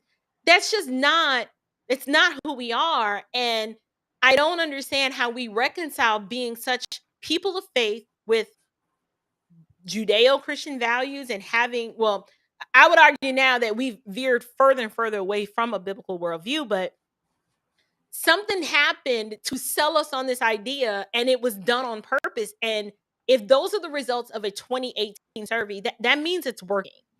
Right. And that is very, very scary. Something you mentioned, um, you talked about the millennials and the Gen Zs, how they have grabbed hold of socialistic Marxist ideology. But when you talk, like for me, when I talk to a lot of my conservative friends who have children that are young adults or, high school to young adult age, their parents are distinctly conservative, but their offspring are the complete opposite. And when they tell me this, I saw an uptick of this after like the 2020 election and during the pandemic where these ideologies and worldviews have literally split entire families, right? Like the pandemic really did a number on American families to where you had some people, it was either one or two scenarios. And let me try to flesh out what I'm saying. You either had the parents and the grandparents who saw the foolishness and was like, wait a minute, we're being hoodwinked. We're being something else is afoot here. I am not participating. And then their children and grandchildren saying, oh, no, no, we must comply. We must do what they say because they're doing what's best for us. And they completely put full faith and trust in the government. Or you saw the opposite where the millennials and the Gen Zs were like, nope, I see exactly what this is. They are trying to pull a fast one on us. And then their parents and grandparents were like, no, we must trust what the government is telling us because it's for our own good. We must wear 3 masks. We absolutely must socially distance. We must walk into restaurants with a mask on. And then when we sit down, take it off because that makes sense. So how do you explain, how do you explain, or in your opinion, how do you think that happened? Ideological subversion is how that happened. Heard Um, about that. yeah, ideological subversion. The thing is like, Yuri Bezmenov talks about this in his interview with G. Edward Griffin in 1984, where he talked about part of what they did, they being the communist, is that they planted ideological subversion in the Western world because they wanted to, in a sense, pry young people from the values of their parents. Because the thing is like, in the Bible, we learned that we are to train our children up in a way that they should go. Right. We learn that we're supposed to. I mean, for example, the Israelites being led out of Egypt, that they are to basically show and exemplify to their children the God who led them out of Egypt and never forget. And so when you look at the Western world during the peak of communism around the world, communists had a lot easier time infiltrating Eastern countries that didn't know God, that were atheists or serving some other religion, Right. than they did America. Why is that? The reason that is because Christianity was the undergird of America. I'm not talking about politically. I'm talking about just in terms of like practical, like boots on the ground. A lot of families were church going. A lot of families did espouse Christian values, and that was true in America. So it was really difficult to penetrate America in the same way that it was to penetrate, say Vietnam or Cuba or what have you. And so, Right. If you want to make it easier, if you want to soften a country like America in terms of being able to infiltrate it with communism or any kind of other ideology that is anti-God, the way that you do it is you go after the children, you go after the youth, and Come you on. try to create enmity between child and parent. You try to create division. If you look at a lot of the polls that were conducted prior to the 1960s over social issues, uh, based on age demographic, you'll find that there's little difference between the way that young people saw things and the way that the adult generation saw things. That's prior to the 1960s. Over issues of sex, over issues of war, over issues of all sorts of things. The thoughts and beliefs between the young generation under the age of 18 and the older generation over the age of 30 and in between were about the same on any given subject. However, after the 1960s, you see this wide disconnect between the youth and the adult generations. Now, what took place in this period of time, this decade of time between the 50s and the 70s? Well, you had these new publications coming along like Mad Magazine. Mad Magazine poked fun at the adult generation and of traditional values. You had the introduction, if you will, of rock and roll. Now, rock and roll was celebrated by the youth and was scoffed at by the adult generation. You had a lot of ways in which values were being challenged, and it was getting to the hearts of young folks. And Right. what you began to see is the young generation, which were the baby boomers at the time, rebelling against the adult generation. At the same time, you had the popularization of movements like the hippie movement, the free Mhm. love movement, the black militant movement. Things like the Black Panthers and so on. Um, you had a lot of these white Marxist movements like the Weathermen, which later became the Weather Underground. And these people were just acting a plumb fool in society. They were rioting, they were burning things down, they were challenging authority. That looks And like a lot of what we see today with, like, Antifa. yeah, exactly. Right. Now, one of the things that the baby boomers did was they were pushing for a shifting in values. That's what they were pushing for. They saw it more as a lifestyle thing. They were challenging a lifestyle more so than they were trying to implement some kind of political revolution. A lot of the more articulate intellectual types were pushing for a revolution, but everyone else, they were just uh, excited about this agenda to get people to indulge in self. And so as you get into the 70s, family is not something to aspire to anymore. It's all about self and self-fulfillment and finding myself. And I need to go off, even though I was born and raised in Texas, I need to go off to California to find myself. And so families are becoming more and more scattered apart. People are having less and less children. To this very day, people are like, "Oh, you have 4 children? Wow, Yeah, like, I that's have 4 unheard of kids. these days." Right. And so it's like people are having less and less children because family is not something to aspire to like it was during the 1950s. Um, and so we there was a shifting in values. And so the baby boomers begat the generation that came after. Mhm. These were the parents who didn't want to be the rigid kind of Izzy and Harriet type of picture perfect family that they were raised in, because they thought that that was suffocating. So they felt that they should teach their children, like, you can be who you want to be, you can do what you want to do. And that had detrimental effects. And then that generation gave birth to the millennial generation. And we were the generation where everybody gets a trophy, everybody is special, you can be whatever you want to be. That had detrimental effects. And now my generation is having Generation Z, and we're doubling down on some of the nonsensical things, this kind of wayward philosophy that's grounded in more um, relativism than anything else. And that has detrimental effects. So it's getting worse and worse and worse, generation after generation after generation, because we've decided a long time ago. I would trace it back to the baby boomer generation. That's not to say that all the generations before that were perfect, but Right. at least we had some kind of basis of what is right and wrong that was rooted in the Bible.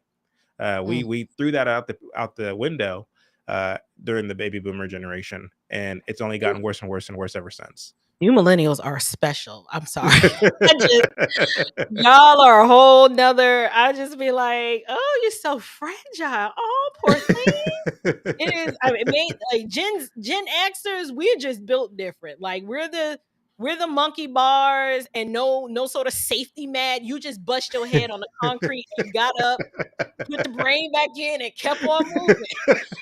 You're just like, I'm okay. And you're like, your gut, they hanging. I'm not going inside, because if I go inside, they won't let me back out. Right. So I'm so crazy, but it's true. It really Yeah. is. I mean, my kids over a paper cut, they're like, "Look at it." I'm like, I don't see it. They're like, "But it's right there." And I'm like, "Girl, if you don't get out of my face." But what's Um, interesting about Generation X and the millennial generation is Generation X came of age in the 80s, yes. whereas millennials came to age in the 90s and early 2000s. Mhm. And what we saw during that space of time was Michael Jordan was the most famous athlete in the world. Michael Right. Jackson was the most famous pop star in the world. You had people like Condoleezza Rice, people like um, um, Colin Powell. You had all these black people. What's his name? The brain surgeon. He was in our movie.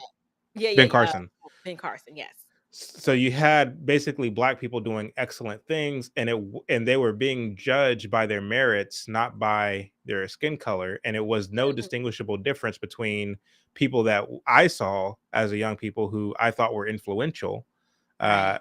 There were no difference in their skin color as much as it was their talent or whatever it was they brought to the table. And so by Right. the time you get into the 2010s, with the Trayvon Martin situation, with the Michael Brown situation, you have Barack Obama as president, and you have the emergence of Black Lives Matter. What they were doing was they were repackaging this 1970s-esque Black Panther talking points of, we live in a systemically racist country. We haven't had any kind of respite since slavery. We don't have any kind of generational wealth because of redlining and Jim Crow and this, that, and the other. So you see this kind of regurgitation of some of these talking points that we thought were put to bed, not because they were dispelled, but because we thought that we've progressed past them. You know what I mean? So of course, Uncle Tom too, we're not only we're not making the argument that we've progressed, we're making the argument that they are putting 100 on 10 when it comes to the detrimental effects of some of these conditions in the first place.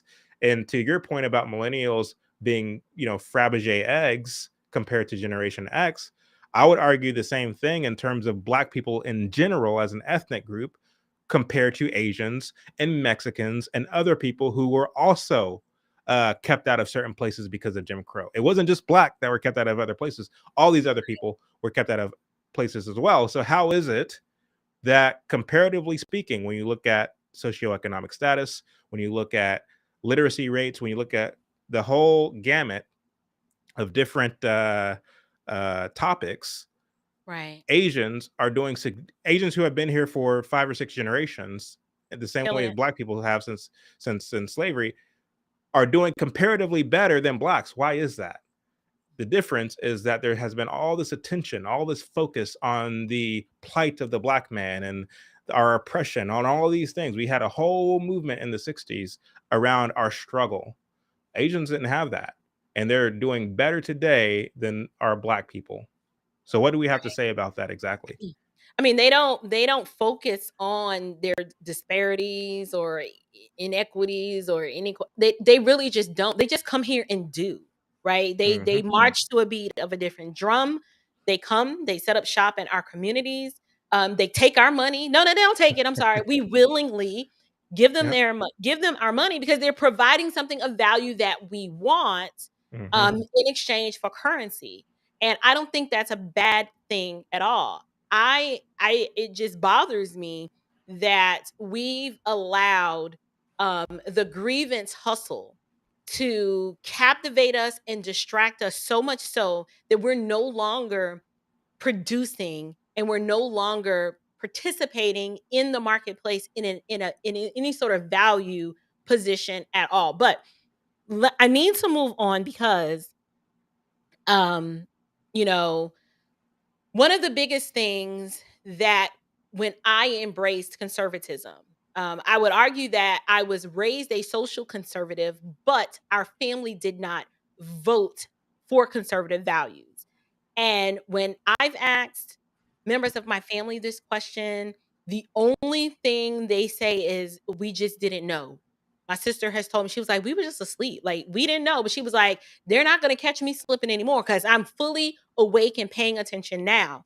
And so I'm leading to my question to ask you, why do so many Black Americans vote against our own interests? Because I hear people that look like me every day, they complain about the economy. They complain about the crime. They complain about the bad schools.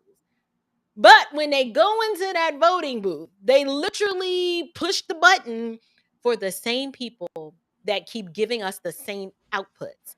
And it's, why do you think that is? Because once I figured that out, I was like, oh, well, I'm just not going to do that anymore. But it's very, very difficult to get us to stop doing that. Do you think that we're just not making the connection between these people who are constantly keeping the grievances in the forefront? They're the ones that's actually putting these policies in place that are bad for us. Like, why are we consistently, by and No, large, voting against our own interests? you just answered the question. Did I? Yeah, you did. You did. I mean, you just made the same point.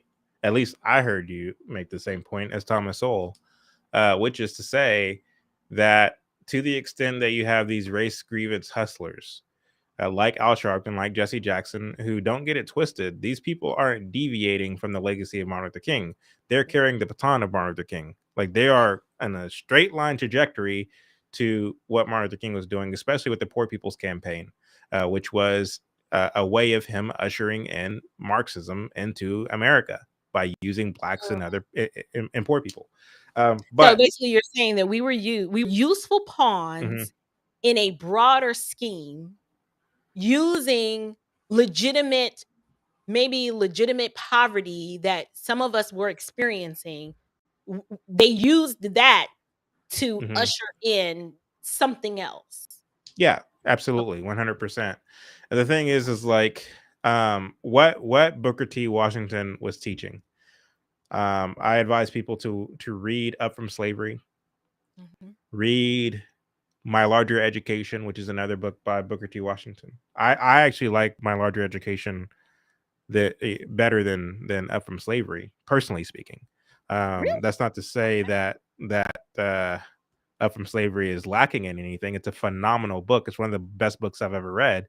But I think, comparatively speaking, My Larger Education is a better book in terms of just practical lessons. Um, and so, if you look at some of the things that Booker T. Washington was talking about, one of the things that he points out is that there's always needs in any given community, always needs, and it's incumbent upon you to be creative enough and to be entrepreneurial minded enough to develop the skill to meet those needs, and that's how you generate capital for you and for your family. um, the next man's talents and inclinations are going to naturally be different than yours. And so you're creating a whole economy within this context of this particular region. And so Mhm. you have your milkman, you have your farmer, you have your electrician, you have your plumber, you have your builder, you have your, person who sells, vegetables and all the different things. And you're beginning, and you're well on your way to having a thriving, bustling community, people meeting each other's needs in exchange for goods and capital. Be practically minded enough to where you can really get your stuff going. These are the kind of things that Booker T. Washington was talking about. Now, if you listen to the average economist talk today, and even back then, they convolute everything and they complicate everything to the degree where they talk it out of existence, to where you believe that the only way for you to have any respite, the only way for you to have any kind of success or comfort in this world, is for somebody else to figure it out for you. And Yeah, so that bothers one of the me. things and so one of the things that they were pushing was Negroes need jobs. And the only way a Negro can have a job is if we have a union. And if we had union jobs, we need the government, the mayor, they need to sign this bill to where, this company can come here and create these union jobs, because otherwise, how will our men work? That's lazy-minded Right. thinking. But again, it Mm. was the kind of thinking that these people were pushing, uh, taking the onus off of you to be a man, stand up in your community, figure it out, develop a skill, and to the extent that you have that skill, people will naturally want for you to render your services. I own a Right. plumbing company here in Texas. We do zero advertising, but we're busy every day. Why is that? Because people need plumbers.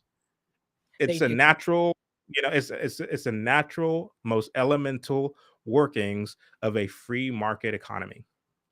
And so, again, when it comes to the convoluting, the tangling, the confusion of making things more complicated than it ought to be, Right. Martin Luther King, again, and his ilk, they were pushing this kind of rhetoric that we can't be men because somebody else is not doing something for us. They're not creating enough union jobs. You might remember the March on Washington was formally titled the March on Washington for Jobs and for, I forget what the other thing was, but that's what they were marching for.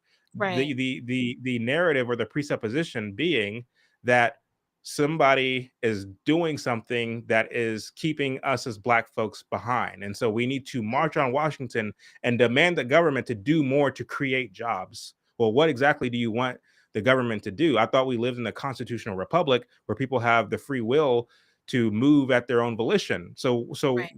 where are we getting this notion from that we need the government to do something about the creation of jobs? That just doesn't make a heck of a whole lot of sense.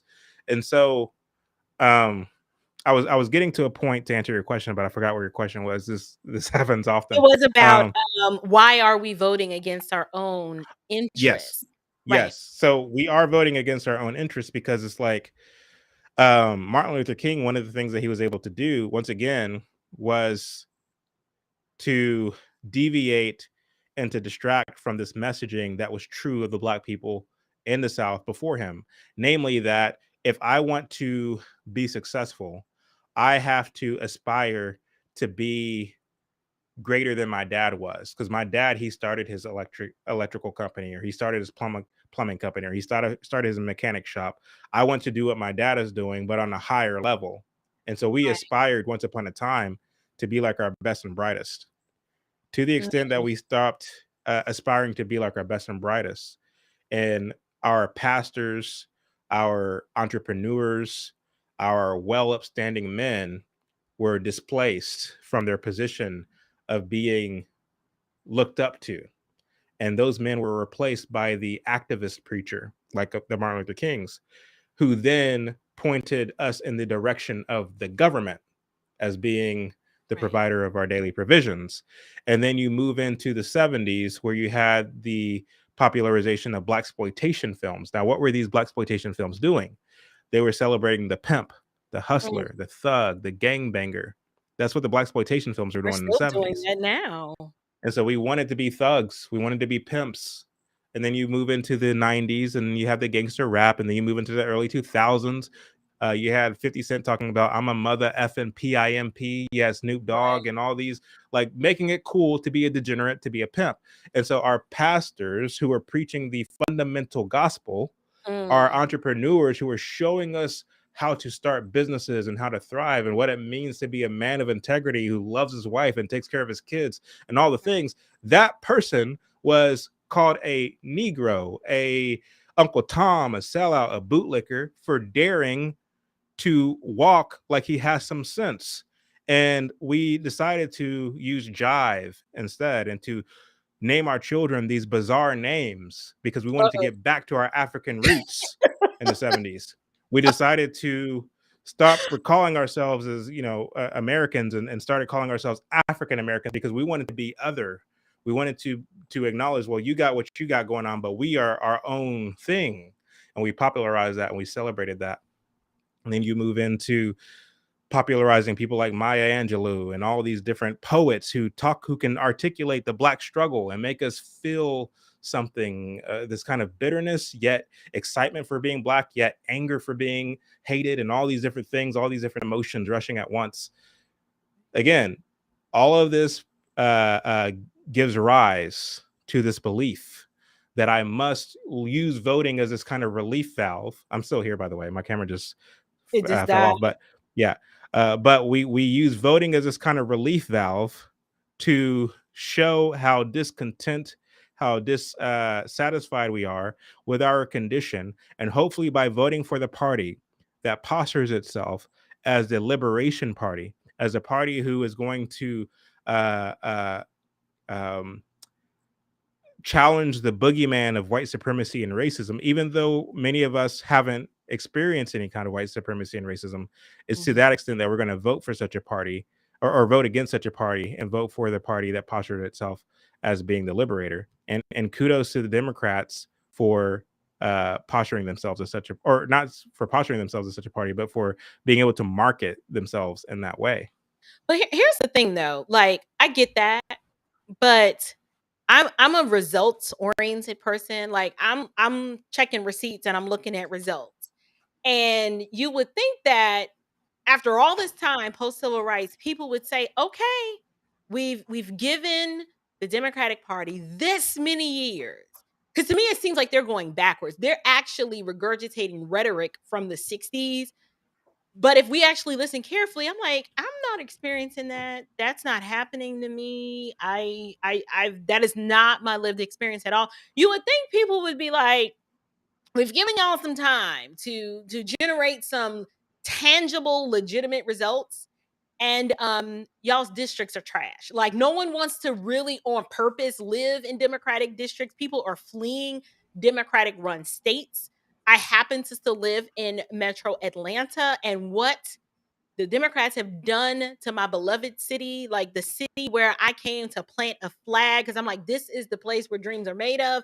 They have completely destroyed it. It is not the mecca that it once was years ago. You would think that eventually somebody would wake up and say, This is not working. These people are lying to me." And it's kind of like you're in that relationship. If you're a female, ladies, you're in a relationship with that guy who he's always telling you he loves you and he'll pay for you to get your hair and your nails done. And then once it's done, he just punch you in the mouth, punch you in the eye, beat you up. And you're like, didn't you just paid for this hair and these nails? And then he's like, I'm sorry, babe, I'm not gonna do it no more. And then the next day he does it again. He just keeps abusing you, and you just keep believing that tomorrow's going to be better. That's the relationship that I feel Hmm. that Black Americans have with the Democratic Party. And here's what I'm not saying, because I have so much smoke for the Republican Party right now. It's not even funny, particularly after I've recently learned that so many Republicans have been complicit in Hmm. actually stopping and barring a lot of pro-life legislation Yeah. in a lot of these states. When I discovered that, I was like, okay, y'all gonna get called out. So y'all stay tuned for that show. Um, because it's not gonna be pretty. Um, I'm of the opinion we can't just, if you're participating in this political process, I understand there are people in the live chat who just like, I'm just concerned about my salvation and I don't want to be involved in politics at all. That's fine. That's fine. I believe we have Christian liberty to participate in the legislative process, and I'm going to do so leading with my biblical convictions. I said all that to say, for those of us who are participating, you can't just blindly cast your vote for someone that has an R by their name either. Because so Hmm. many of these people who are like, yeah, I'm a Christian and I'm pro life, these people are lying. They are not. Right. Because when it really comes down to, I don't know why I'm on this pro life discussion because it's not related to my next question, but let me just get this out because it's on my mind. I don't want to forget. They claim to be, we're Christians, right? And we're pro life. And what they'll do is they will lie in order to get the endorsements of many of these pro life groups. Hmm. But at the core of it, when true abolitionist legislation is put forth, they will not support these bills. They Right. won't do it, which tells me, I'm like, well, then you're not really pro-life then. And those individuals need to be held accountable and voted out as well. And the reason why I say that is because let's just exchange abortion for slavery. Would any of you have argued that, well, yes, we know slavery is wrong, it is an atrocity. But all we really need to do is just lessen the amount of slaves, right? We don't really need to abolish slavery. Like just, maybe just everybody just have two slaves and that's fine. No, we would have never made that argument. We all agreed that man stealing and holding someone against their will in a servitude relationship without compensation or without them willingly saying, yes, I want to be a slave, is unlawful and it is problematic. Why is it that we won't have that same veracity toward Right.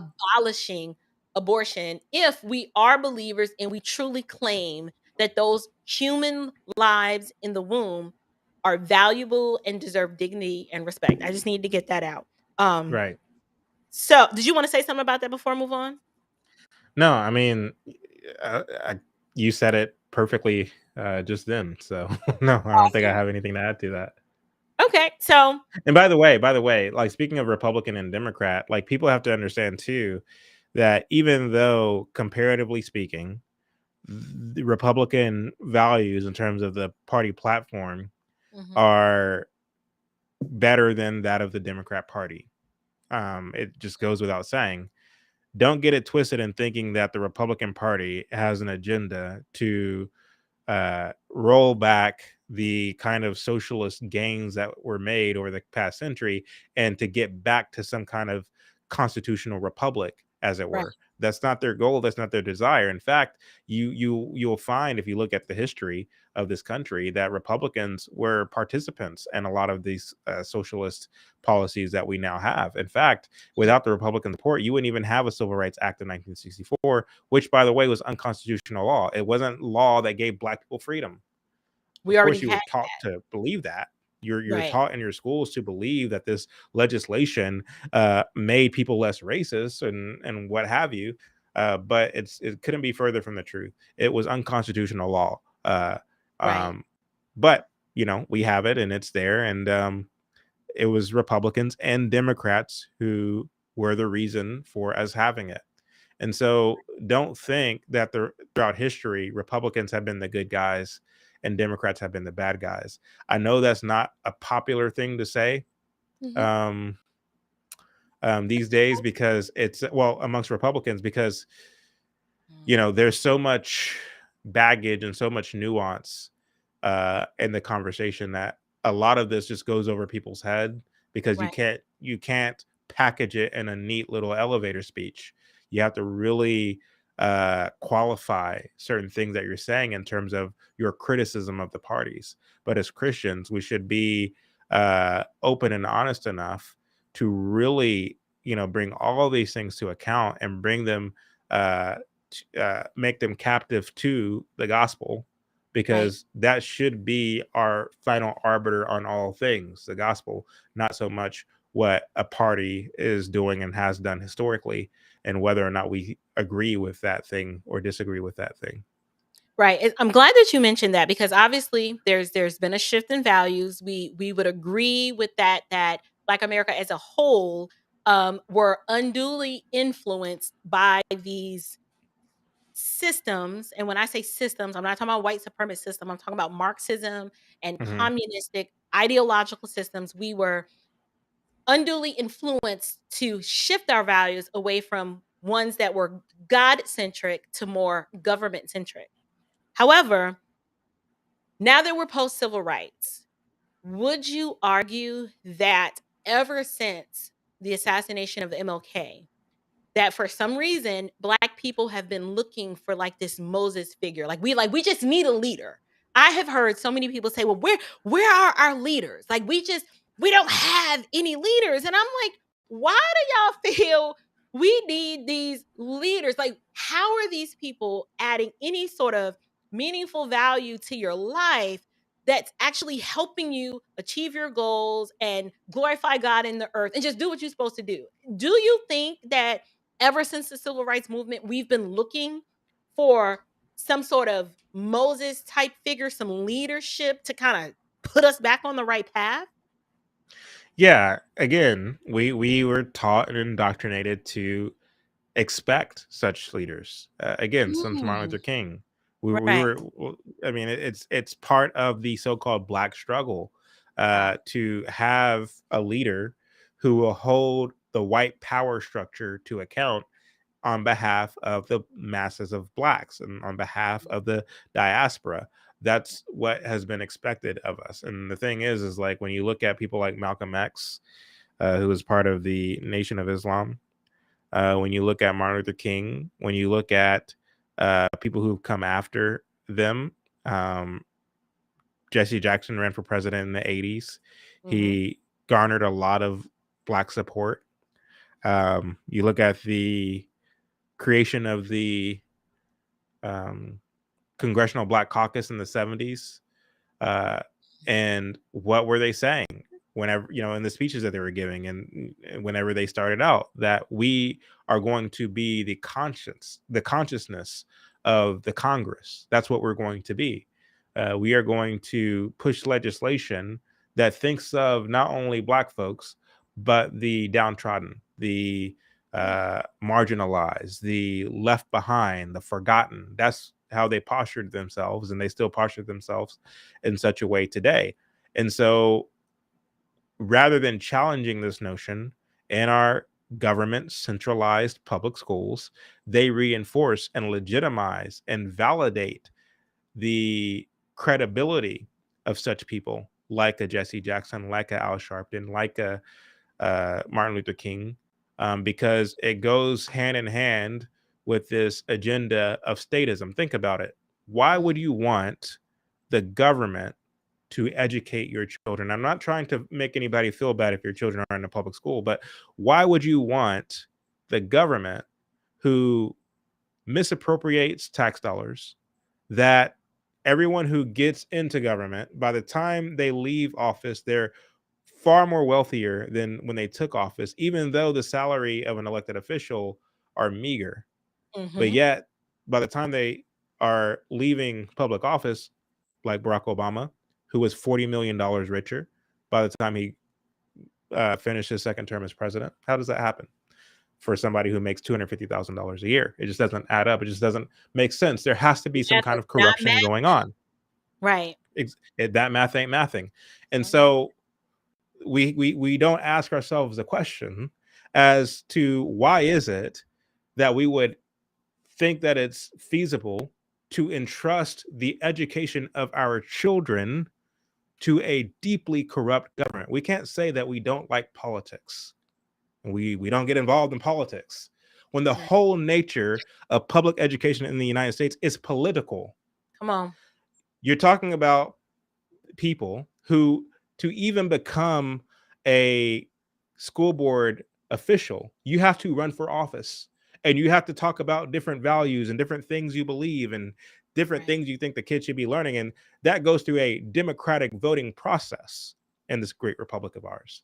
And so by the time they get in office, you have these people kind of hashing it out in terms of what curriculum children will be taught in these public schools. How many of us as parents are showing up to these school board meetings and hearing about the kinds of curriculums? And I know in some states it doesn't come necessarily from the local school board as much as it does the state school board. I understand that is different ways, in terms of how it's carried out across the country, depending on what state or county that you live in. But these curriculums are concocted by people. My simple question is, do you know who these people are? Do you know whether these people have an agenda, whether they're neutral, whether they're atheist, whether they're whatever the case may be? And since you don't know the answer to these questions, why are you so confident in entrusting your children to be educated by these systems? Right. Well, are you in my notes? Because my next point was government schools, many indoctrination camps of this godless agenda. That's essentially what is happening. And I get it. I think so much of this conversation for the believer has to start with us reorienting how we've set up and established our life here on earth and our connection and relationship to this secular world system. What do I mean by that? Yeah. And I'm not saying what I'm saying. I don't think I'm better than anybody. It's not that. But my husband and I uniquely structured our life so that we could become home educators. That was an enormous sacrifice because we did it while we were also brand new entrepreneurs. Now, Chad, when you first start a business, like cash doesn't plumbers, I don't know, y'all on a whole y'all's cash do start flowing, like just make it rain. It really does, yeah. Right. Well, we were a startup, and I'm in the home furnishings industry, and the cash flew, but not like that. But we had to uniquely structure our life and go without and make some sacrifices, because when we started our business, our oldest was about to become school age, and we had to sit down and say, all right, we already know that we are not sending them to these indoctrination camps known as the government school system. And so we had to Mm-hmm. structure our life. We had to really pare it and scale it down. And we had to live within this world, but we had to live different than everybody else. And we were mocked, because all of our Mm-hmm. peers were getting the latest cars, and I had girlfriends that were rocking the latest purses and could just go on vacations, and we sacrificed and we went nowhere. Like, not really like local trips, but we just sacrificed because we knew one of us has to be home to educate these For the kids, kids. Right. but at the same time, we're running a family business. And so I do struggle with having believers understand you can send your children to these indoctrination camps if you want to, right? You're free to do that. You have Christian liberty to do that. I'm not even building a biblical case for you to not do that. But what I am saying is, do not be surprised and shocked Mm-hmm. when your children are being inoculated and indoctrinated with these worldviews and these ideologies that are the opposite of what you are trying to teach them and how you're trying to raise them, because you're literally creating a chasm in a war in your own home. So it's like you're Right. sending them there, and then you're going to try to undo that, all because I think we've been trained to believe that the government school system can do a better job of teaching our children the basics than we can. And I Mm-hmm. just I just I just don't believe that. So we've established that the government school system is where the indoctrination happens. And you mentioned it earlier, how they're capturing the mind of our young people, and it starts in the K through 12 system. By the time they graduate high school, they're nice and ripe for Marxist Mm-hmm. socialistic ideas. And then we usher them off to these universities, not because we're like, okay, this is what you want to do when you grow up. You need to be trained in that field. They're learning things that are not useful and that are not going to even help them on their journey to earn a living and Mm-hmm. provide for themselves.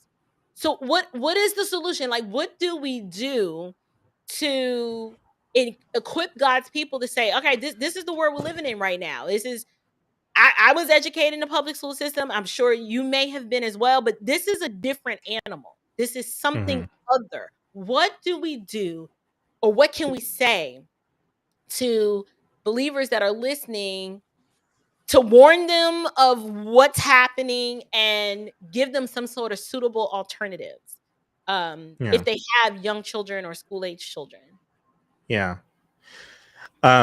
So this reminds me of a question that you asked earlier with regard to like just young generations like rebelling against their parents. And Mhm. uh I talked about earlier how, these schools are creating enmity between child and parent because they understand that parents have values that these globalists do not want, because they understand that to the extent that these values exist, they'll Mhm. have a hard time really pushing their agenda, because if you can basically get everyone high and drunk, you can get them intoxicated, and the intoxicated person is incapable of using their mind to its full capacity. And so, whether you're intoxicated by intersectionality, by blackness, by homosexuality, um, as these things being like pushed as this is your identity, this is who you are, and all the Mhm. things, it makes it to where you can't really see things for what they truly are and Right. see life for what it truly is. And so it's for that reason that it's necessary to really push this agenda and to do so with the kids. And so that's unfortunately happening.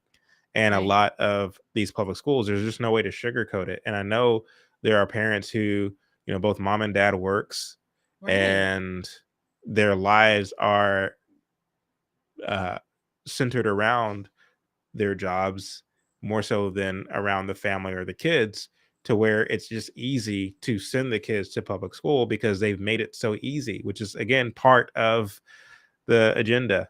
And I say that not to sound like some conspiracy theorist. I say that because I can actually show you the receipts on how this was the agenda, dating as far back as first wave feminism, where they wanted to tax the feminine half of our society because they weren't taxed before. It was just men that were taxed. So on the one hand, feminism, first wave feminism served two purposes. One, it gave the government the ability to tax women. And Mm, two, to the extent that the woman is away from the home, um, the child needs to be looked after. And so you send your child to daycare or some kind of state run preschool facility. And so mhm, you're able to get access to the children at an earlier age. They always want to get access to the children earlier and earlier and earlier, because if you can start the statism training early, it becomes difficult for that child to think any differently when they are an adult. And so there is an agenda on your children. There is a war on your children. Um, and even if you're not willing to believe me in terms of like what's going on here in the practical world, you should at least believe the Bible when it talks about what's going on in the spiritual world. And so, Mrs. Chapman doesn't need to ask me this question. All she must do, and all you must do as an audience, is to look to your Bible. When it right. talks about Satan coming to steal, kill, and destroy, that includes your children. And if you, as the parent who God has entrusted to raise your kids, are not willing to take the intentional measures to ensure that you're training your child up in the way they should go, even when it comes to their education, then I'm Mhm. sorry to tell you, but I'm going to do so in the most loving way I can. You're dropping the ball when it comes to your children. And so I do advise people to start thinking of ways to begin to wrestle back your children from this agenda, because there is an agenda. There is a war on your kids. Right. The worst thing you can do is pretend that such a war doesn't exist and resolve to do nothing. Um, because what you'll find when those kids come of age and they don't call you anymore, and they um, believe that your values make you ignorant and Mm, antiquated and not progressive enough and not modern enough, you're going to wonder, how is it that this happened? um right. Now, You'll am be I looking at speaking your own seed like, prophetically? "Who raised you? Like, I didn't raise you Exactly. like this." Exactly. Now, am I Yeah. speaking prophetically? I don't claim to be doing that at all, because one thing about God is that there's no philosophy, there's no where in this world that's that's beyond his reach. God can save anybody out of anything. I too went to the public school systems, and I'm Right. saved today. I'm born again today. So it's not Mhm. so much that if you go to a public school system, all hope is lost, you're done. Like, no, God can save anyone from anything, Right. regardless of what their background is. However, that doesn't mean that we should punt our responsibility to someone else when it comes to Mhm. the education of our kids. We have to be smart enough, we have to be willing enough, we have to be honest enough to think about this in a holistic way, and not just come up with excuses for, well, we both work, so just public school is just easy to do. So Right. Well, it's it's definitely a difficult conversation. I don't know. I might do a show on it one day, because I know so many godly, parents, godly single moms, godly single dads who are just like, I just feel like my hands are tied and I'm stuck. Like, I don't have a choice. We're just not in a position to explore any sort of alternative educational path. And I've got some ideas, and sometimes ideas get shot down because most people are just like, "Well, no, I'm not gonna do that." And I'm like, "Well, you asked me to come up with ways to help you explore this idea. You've gotta at least be yeah. open to it and understand on some level, it is a matter of, like, life and death.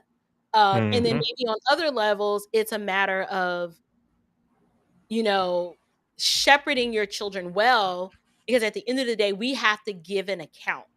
And Right. so, I do just want to encourage brothers and sisters in the Lord to think about it a little bit more carefully, and to give it some more thought, and to we'll discuss some ways, because a lot of it is I just don't think people know. Um, there are ways to do it without you physically having to stand there.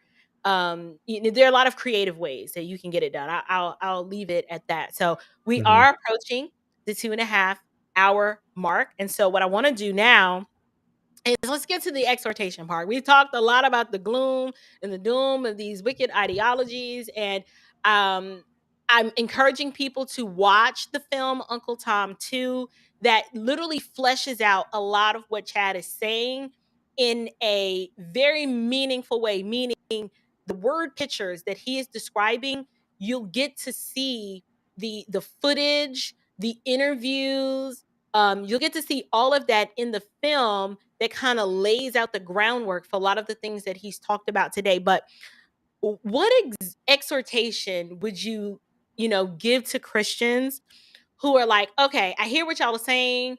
I'm woke, not in the sense that we know it, but I am awakened to what you guys are telling me. Now, how do I pay that forward and awaken friends and family and church members and neighbors who I see them going along to get along and actively participating in these ideologies that are effectively destroying the moral fabric of our nation?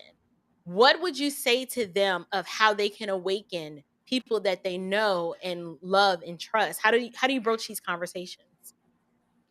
Um, that's you ask really good questions. I don't Thank know you. that there's a I don't know that there's a one size fits all answer to that question, though. Uh, my whole thing is, in order to understand where we're going, you have to understand where we've been, Mm, and part of the struggle is dispelling some of the false mythology, the false preconceived notion, the right, revisionist history, the people that all of our lives we've been told are to look at, or that we're to look at as heroes and as arbiters on different subjects. And one of the things as Christians that we have to ask ourselves is, to the extent that these people have been set up as heroes, um,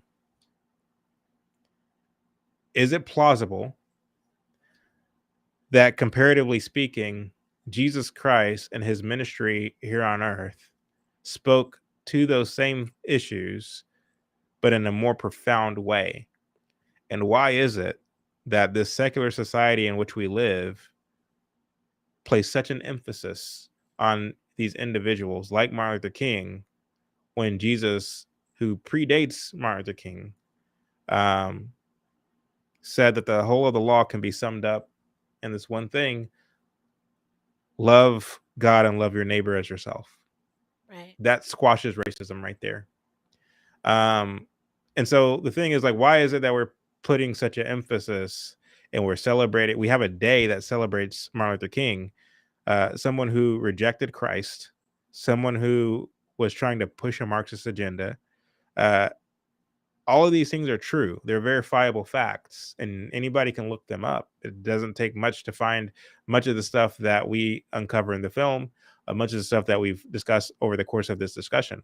It's all there in black and white, and right, much of it in his own writing, right? Um, if you follow people like Martin Luther King and others in terms of what it is that they were trying to push, and those who are still alive are now trying to push, we do have evidence of what life looks like, of what their utopia looks like in the way of Cuba and the way of China and all of these other countries that have actually went their way. We have the Bible, we have the Tower of Babel, we have all the things that have been the net result of going the way that these people have been pushing over and over and over again. Now, I mean, like the old Bob Dylan song goes, you're gonna have to serve somebody. It might be the devil or it might be the Lord, but you're gonna have to serve somebody. All right. the ways that seem right to man lead to death. Mm, Only following Jesus. It's only by following Jesus that you end up in paradise with God. And so it's like, for me, I feel like we as Christians, we're being pulled in every direction, especially in this culture in which we now find ourselves. And it comes to us under many different guises. In the public school system, they're teaching things, something called SEL, social emotional learning, which is a secular response to a spiritual problem. Mm, You have, again, the celebrity culture, which is steeped in Satanism, that's pushing just ungodly degeneracy, and some of which they're pushing it in a very sophisticated way, so as to right, not, so as to give you the impression that it's good and this is universally good. But again, it deviates from God. And so my exhortation, like my advice to anyone who is willing to listen, is we have to get back to the basics of what the scriptures demand from us.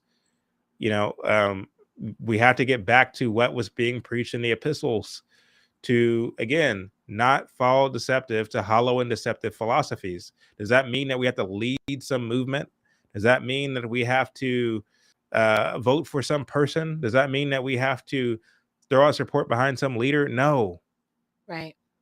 I mean, we read about in Isaiah, when I forget, I think it was Isaiah, but he's talking about, like, both of my hands are equally skilled at doing evil. Um, is that the verse? It might be it, but anyway, um, no, that's not the one. I forget the verse, but God is saying basically, you know, I don't want your sacrifices. I don't want your burnt offerings. I don't want all of the things that you try to give me to make yourself right in my eyes.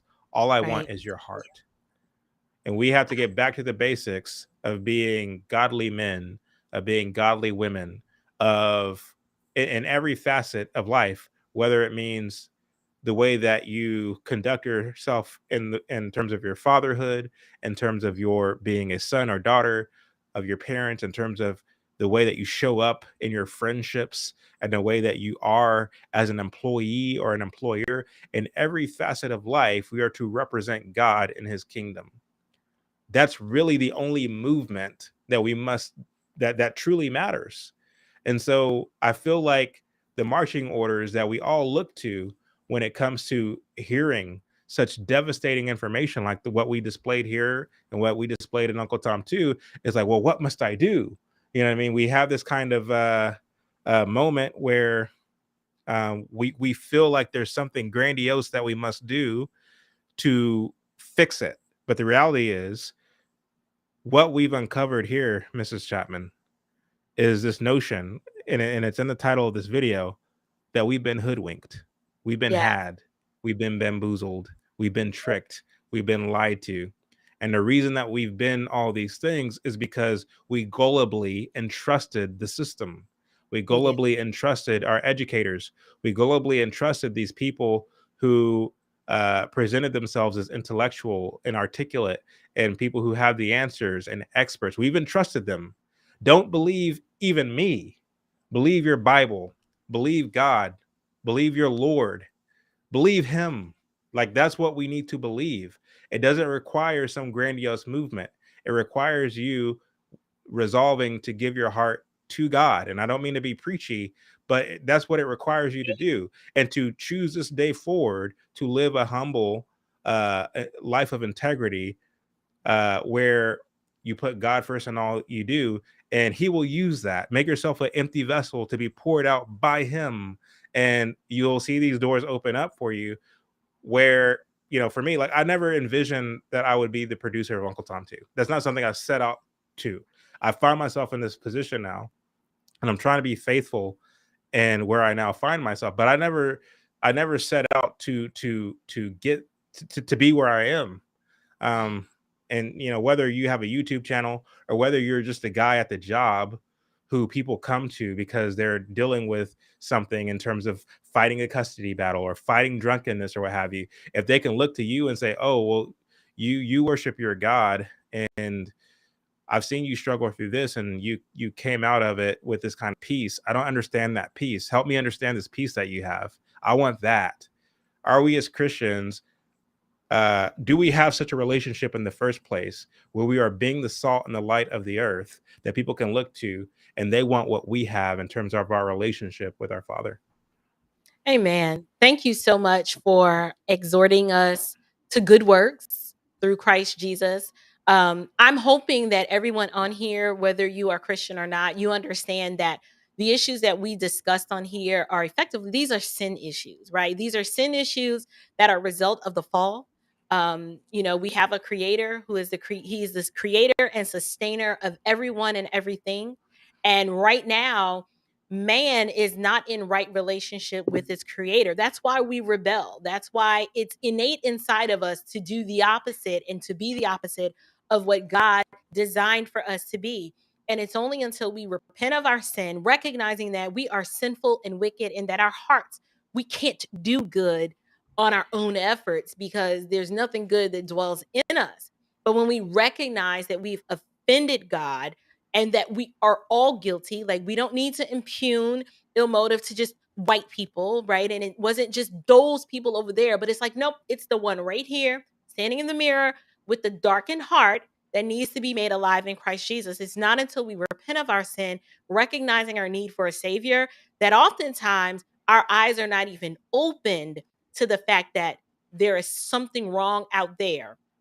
And I need to be doing something different to lead and shepherd and disciple my family well. Brother Chad, I have enjoyed this discussion. I actually have a whole lot of other questions, but we will be here until tomorrow if I actually got to them all. So, what I'm going to do now, I'm hoping you guys will stick around. I have a very important announcement to make, but I didn't want to do it in the middle of the interview with Brother Chad. Um, if there are any questions, I will take 3 questions and then we will send Brother Chad on his way. And then what I'll do is I'll drop him out and come on back because I have like a super, super important announcement I want to make. So if you have a question for Brother Chad, you better type quick because I'm only going to take 3. And you need to preface your question with a Q so I'll know that it's a question. And then type out your question and he'll do his best to address it. I think I may have saw one earlier that said, oh, here's one. Okay, so I saw this one earlier and I started because I thought it was interesting. Why are Christians getting so involved with politics? I just realized that my only concern should be my salvation. Do you have any pushback for that one, Brother Chad? Yeah, I mean, I do have pushback because we have been there's many things that come to mind, but to bring it back to the basics, what God has tasked man to do Mm, is uh to fill the earth and subdue it, to have dominion over the earth. And right. so God has tasked us with that. That's what we are demanded to do, to be good stewards of the earth. And that includes how we're governed. That includes the structure, the safety, the stability, the peace of the land.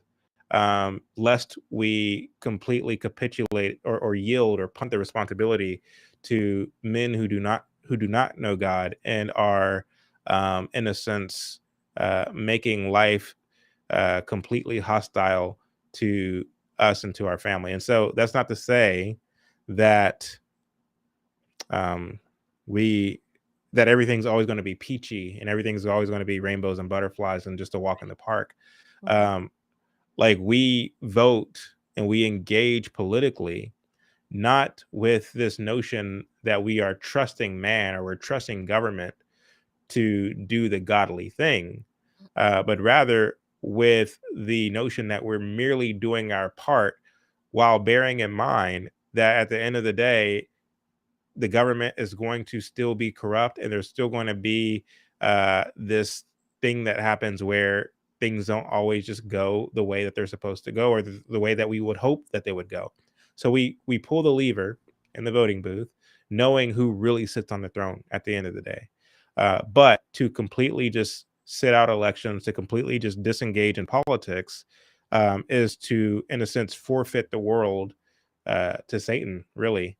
And so Mm, we have to engage politically, right. because it's our obligation as men who are tasked with helping to usher in and helping to maintain some degree of structure and stability in the land. It is our task, especially in a country like America, where Right. the whole thing depends on a constitutional representative republic. And the way that we demonstrate how we want to be represented is by voting. And so if you're not voting, you're not demonstrating how you want to be represented. Um, and that's just foolish. I think that was a great answer. Because oftentimes I get it. Politics is divisive, right? It's very polarizing. So it's easier to be like, well, I'm a believer. All I care about is heaven is my home, which I do. Trust me, I am ready to shed this body of sin and be glorified and live in eternity. I'm there with you. Like, I want to go. There's some days I'll be like, oh, Jesus, can you just come? But I recognize that God uses means, and I can't reflect God's glory in the earth if one, I put my light under a bushel, right? So like I can't Mhm. just be recluse and not exemplify God's glory by how I live my life and shepherd my children and submit to my husband. Like everything that we do, we should be doing it unto the glory of God. So whether that's how I serve my customers in my business, just all of that. And so I look at the political landscape of this world. We cannot put trust in it. It's not about that. It's about us being found faithful. Mhm. While we are here, if you live in America and you, as much as you can, you would want to influence the culture um, by reflecting godly values in that culture. Um, Mhm. I'm gonna go out making sure that I did my part in actively participating in that process, but also recognizing that politics can't save me. And this is why I lead with the gospel. I'm an abolitionist. Everybody knows I am pro-life, but I don't Mhm. engage in pro-life discussions absent of the gospel Right. because one, it's sinking sand, and I don't need you to agree. I just need you to know what thus saith the Lord. And so, yes, I Amen. want to abolish abortion, and I do so distinctively from a Christian worldview. I believe that's what God would want us to do in protecting the vulnerable, and those are the least among us, which is the unborn. I think he had the same position with man stealing and chattel slavery in America. Like, Mhm. you want to know what side of history you would have been on that conversation when it relates to abortion? It's the same position it should be the same position you would have taken on slavery. So Right. that's my soapbox. Don't go anywhere, you guys. Chad, you're free to stay, but I am going to drop you out of the live stream because I have a super, super important announcement. Like, I'm like busting at the seams right now, and I can't wait. So thank you so much for joining me on the show. Yes, be sure to like this video and share this video. I am so grateful for all of you guys' engagement. Brother Chad, grace and peace to you. I'm gonna go ahead and drop you out now so I can make my announcement. You're free to stay in the chat, but um our time is over, right? Thank you for having me. I appreciate it. You are welcome. All right, you guys. So, all right. Let's get this. First things first. I have been talking for weeks about how much I love you guys, how much I'm grateful that this platform is growing and influencing the hearts and minds for the glory of God like it has been doing. Um, I'm so grateful for all of your super chats. I'm grateful for the comments, the likes, the subscribes. All of that is great. But I never set out to do this channel just to be, just another voice in the YouTube space. I always said, when I decided to do it, I wanted to make sure that I was creating and adding value to the marketplace and doing something different. So, as you guys know, I've been talking about building this Christian lifestyle brand that in exchange for your support, I love the super chats. Yay, because one, it keeps these lights going. It allows me to keep equipment going. All of the tools and resources that I need to run this live stream that cost money, all of your super chats and super stickers and super thanks, that money is used to do that so that you can have a great live stream experience. But I wanted to give something back to you guys. And that's why I wanted to start the Standard Home and Living Christian lifestyle brand. So if you've heard me talking about it, the Standard Home and Living lifestyle brand is a Christian lifestyle brand that literally I am curating books, tools, resources, things that allow you to glorify God in different areas of your life. So, for example, you guys, okay, right? I am not a fashionista, right? But I do like fashion and I like to look nice and I like to wear cute clothes, right? And so when I decided to launch this brand, I wanted to curate cute outfits and pieces here and there that Christian women could feel confident that when they wear it, that they would be modest and look cute in the process. So, for example, y'all see the shirt I got on today? This is one of the products that I am offering you guys. You can see it right here. It is the V-neck solid long sleeve blouse. It does come in other colors, but right now the only color I'm offering is peach blossom because I think it's just cute and feminine and it is about to be springtime. This blouse is so lightweight and so cute. I've got it on with a pair of jeans right now, but tried it on earlier with some nice dress slacks. You can rock it with a cute pencil skirt. There is so much versatility with this blouse. So, what I'm going to be doing on my live streams, or each time I do a live stream, we're going to have a few products of the day that I have picked and curated that I can show you guys that's available in the store now. So, that was the announcement, guys. The brand is live. StandardHomeandLiving.com is now open. It is ready for commerce. And listen, everybody has merch, right? Everybody, you go to their YouTube channel and they got a merch shelf and they're selling mugs and iPhone cases, and that stuff is great. I'm not putting that stuff down. It is what it is. But I wanted to come up with something different that included things that you could actually use. Like, how many times have y'all seen me wear my Standard of Truth t-shirt? Like, I've probably worn it maybe 3 times on air, and that's the last time you've seen it. And I didn't want to just inundate y'all with a bunch of gear that just has the Standard of Truth logo on it. I wanted to provide you with things that I actually wear on, like, when I'm live. You're like, oh my goodness, that shirt is cute. Girl, where you get that shirt? You ain't got to wear it no more. I got you. This is the V-neck solid long sleeve blouse. That is one product of the day that is available, and you can go ahead and get it now. I've put it on sale. The other thing is, a lot of times you guys have seen, yes, okay, on my set, I always have my Wayne Grudem systematic theology book on display. Absolutely love it. I have the accompanying workbook. That is wonderful. But for many of y'all are like, listen, all right, I like systematic theology, but that book is a little bit too overwhelming for me. April, what else do you have? Don't worry, I got you. This. Okay, so this one right here, the Theology Handbook. This is a nice introductory version to systematic theology that's not going to go over your head too much, but it's going to give you a really good, solid foundation on Christian doctrine. You guys, I absolutely love this book. It is available now in the Standard Home and Living Lifestyle store, and it goes through the basics of Christian doctrine, particularly many of you who are coming out of false churches, false religions, and cults, and you're like, I just really need to strengthen my Christian foundation with basic Christian doctrine because I don't want to be led astray.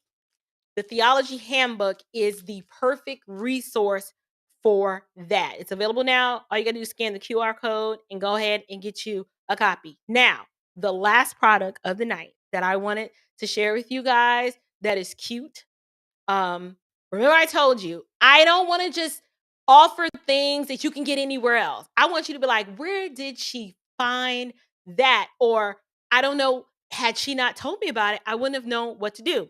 The next product and the last product for the night is called Angry Mama. Okay, you guys. So let me show y'all this Angry Mama. I know y'all like, what in the world? It is much bigger than it looks in the picture. But this little device right here, quick little story. Can y'all see that? All right. Y'all, if you don't know, I moved back in October. And then I don't even like microwaves. I absolutely despise them. I don't really think people should have them in their house because I just don't like what microwaves do to food. However, when we moved to this house, it came with a microwave and I was like, okay, I'm going to roll with it. Let me tell you about the angry mama. Angry mama, if you have a microwave, no one likes cleaning the microwave. If you have kids, you're like, whose turn to clean the microwave? Everybody scatters like roaches. They just run because nobody wants to deal with cleaning the microwave. This little device right here, literally, it comes with a card of instructions, so I'll tell you how to use it, but you essentially fill it up with water and vinegar. You put Angry Mama's hat on, put a little hair, a little wig on, and you set her in the microwave. You turn the microwave on and literally she starts blowing a gasket. Like her head just starts steaming. And the chemical reaction with the vinegar and the water and the heat literally gets all of the gunk that's stuck on your microwave. That all you got to do when Angry Mama's done going off, you just come back in and you wipe it down and microwave is clean. This is the perfect gift. If you've got a college student who has a microwave in their dorm room and you're like, sweetheart, your microwave is nasty. When the last time you cleaned it? Go on and get baby girl an Angry Mama, or get your son an Angry Mama. Get that person in your life that you know that microwave ain't been cleaned since Jesus was an infant. Get them the Angry Mama. I am hoping that you guys will love the Standard Home and Living lifestyle brand just as much as I do. I've got jewelry. So if you see me wearing a new piece of jewelry, it's from the Standard Home and Living lifestyle brand. If you see me wearing a new blouse, 9 times out of 10, you can find it in the store. Biblical resources, tools, journals, sermon notebooks, so many resources. I wanted to be able to provide to you guys, one, for being such a loyal audience. And I just wanted to provide you guys things that y'all gonna actually use. Stuff that you like. I need to check out what she's got in the store now, because everything she's provided so far has been meaningful and valuable, and we actually use it. So here is the matter of fact, let me put it down here at the bottom. The name of the website is standardhomeandliving.com. And we will be adding things to the website weekly. This has been a huge undertaking, you guys. It was a labor of love. It took a lot of work. It's going to take a lot of work to maintain, but I felt that my audience was worth it. Everybody else is doing merch and it's the same old mugs. And y'all like, we got enough mugs. I've got mugs that you're actually going to want to like and use, like this one. Pray and slay the day. This is one of my favorite mugs. I wanted to provide you guys with faith-inspired items that you will use that match your decor. My entire coffee bar. Ooh, did y'all see the coffee? My entire coffee bar is styled in this nice, modern, cute, farmhouse-inspired mug, and I've got different ones. You got Pray and Slay Today. We have what is the other one? Something about the hot mess. I can't remember, but you guys check it out in your own time. Thank you so much for supporting me on this journey. My goal is to hit 20,000 subscribers. And I want to do it by Memorial Day. And if you know people who would benefit from this content, tell a friend, send a link to a show, like whatever your favorite show is. Send your friend a link, be like, you need to check out the Standard of Truth podcast. My goal is to be found faithful. I don't expect everyone to like everything that I discuss. I don't even expect everyone to agree with me all the time. All I want to do is stimulate God-honoring conversations, challenge you to question a lot of your deeply held presuppositions, and to grow in the grace and knowledge of God in the process. That is all I want. And I just want to be found faithful doing that. And so if you know that there are people in your life that can benefit from this content, Share my channel with them. Encourage them to listen past the pain point. What is that pain point? That pain point is when I say something, they're like, I don't necessarily agree. No, push past it, sis. You don't have to agree. But the question is did I lie?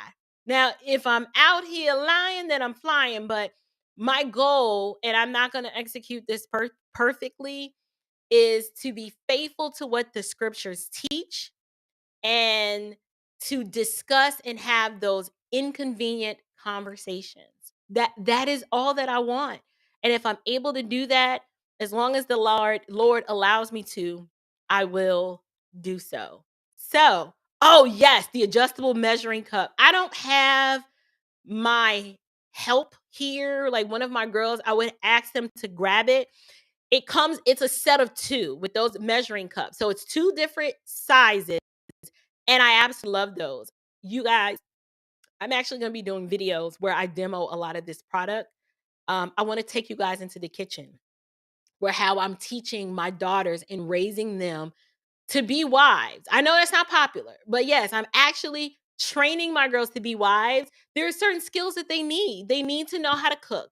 They need to know how to clean. They need to know how to be humble and to serve others. And so we're going to do some videos where I'm teaching them to make some of the Chapman household staples. So far, they just turned 11 and they know how to make cornbread from scratch. Today I taught one twin, because I don't even know where the other one was. She did turkey wings for the first time. She did some baked turkey wings. So she's got some turkey wings and cornbread under her belt. I believe they already know how to do cabbage and pancakes. They do know pancakes from scratch. These are just skills that I want them to know. And because I want them, when they have their own families one day, I don't want them to be ignorant of these things. I want them to be found, to be a wife. Yes, that's what I want. So if I am literally raising the change that I want to see. And so I'm going to lead in that effort, and some of my content will be more lifestyle content where we're in the kitchen, we're cooking. I'll still be my crazy silly self. And I'm excited about it, and I hope you guys are going to enjoy the journey that I'm on with this lifestyle brand. I wasn't trying to make you hungry, but I was trying to entice you to tune into some of that content, because the turkey wings were on point. They were nice and tender. I have a little secret that I do to make them nice and tenderized, and I guess I'll have to tell y'all what that secret is. And Vic said he's always hungry. Vic, we're gonna have to invite you over one day. Maybe one day I'll let the girls help. Well, they'll help cook. They're not ready to do a whole spread on their own yet.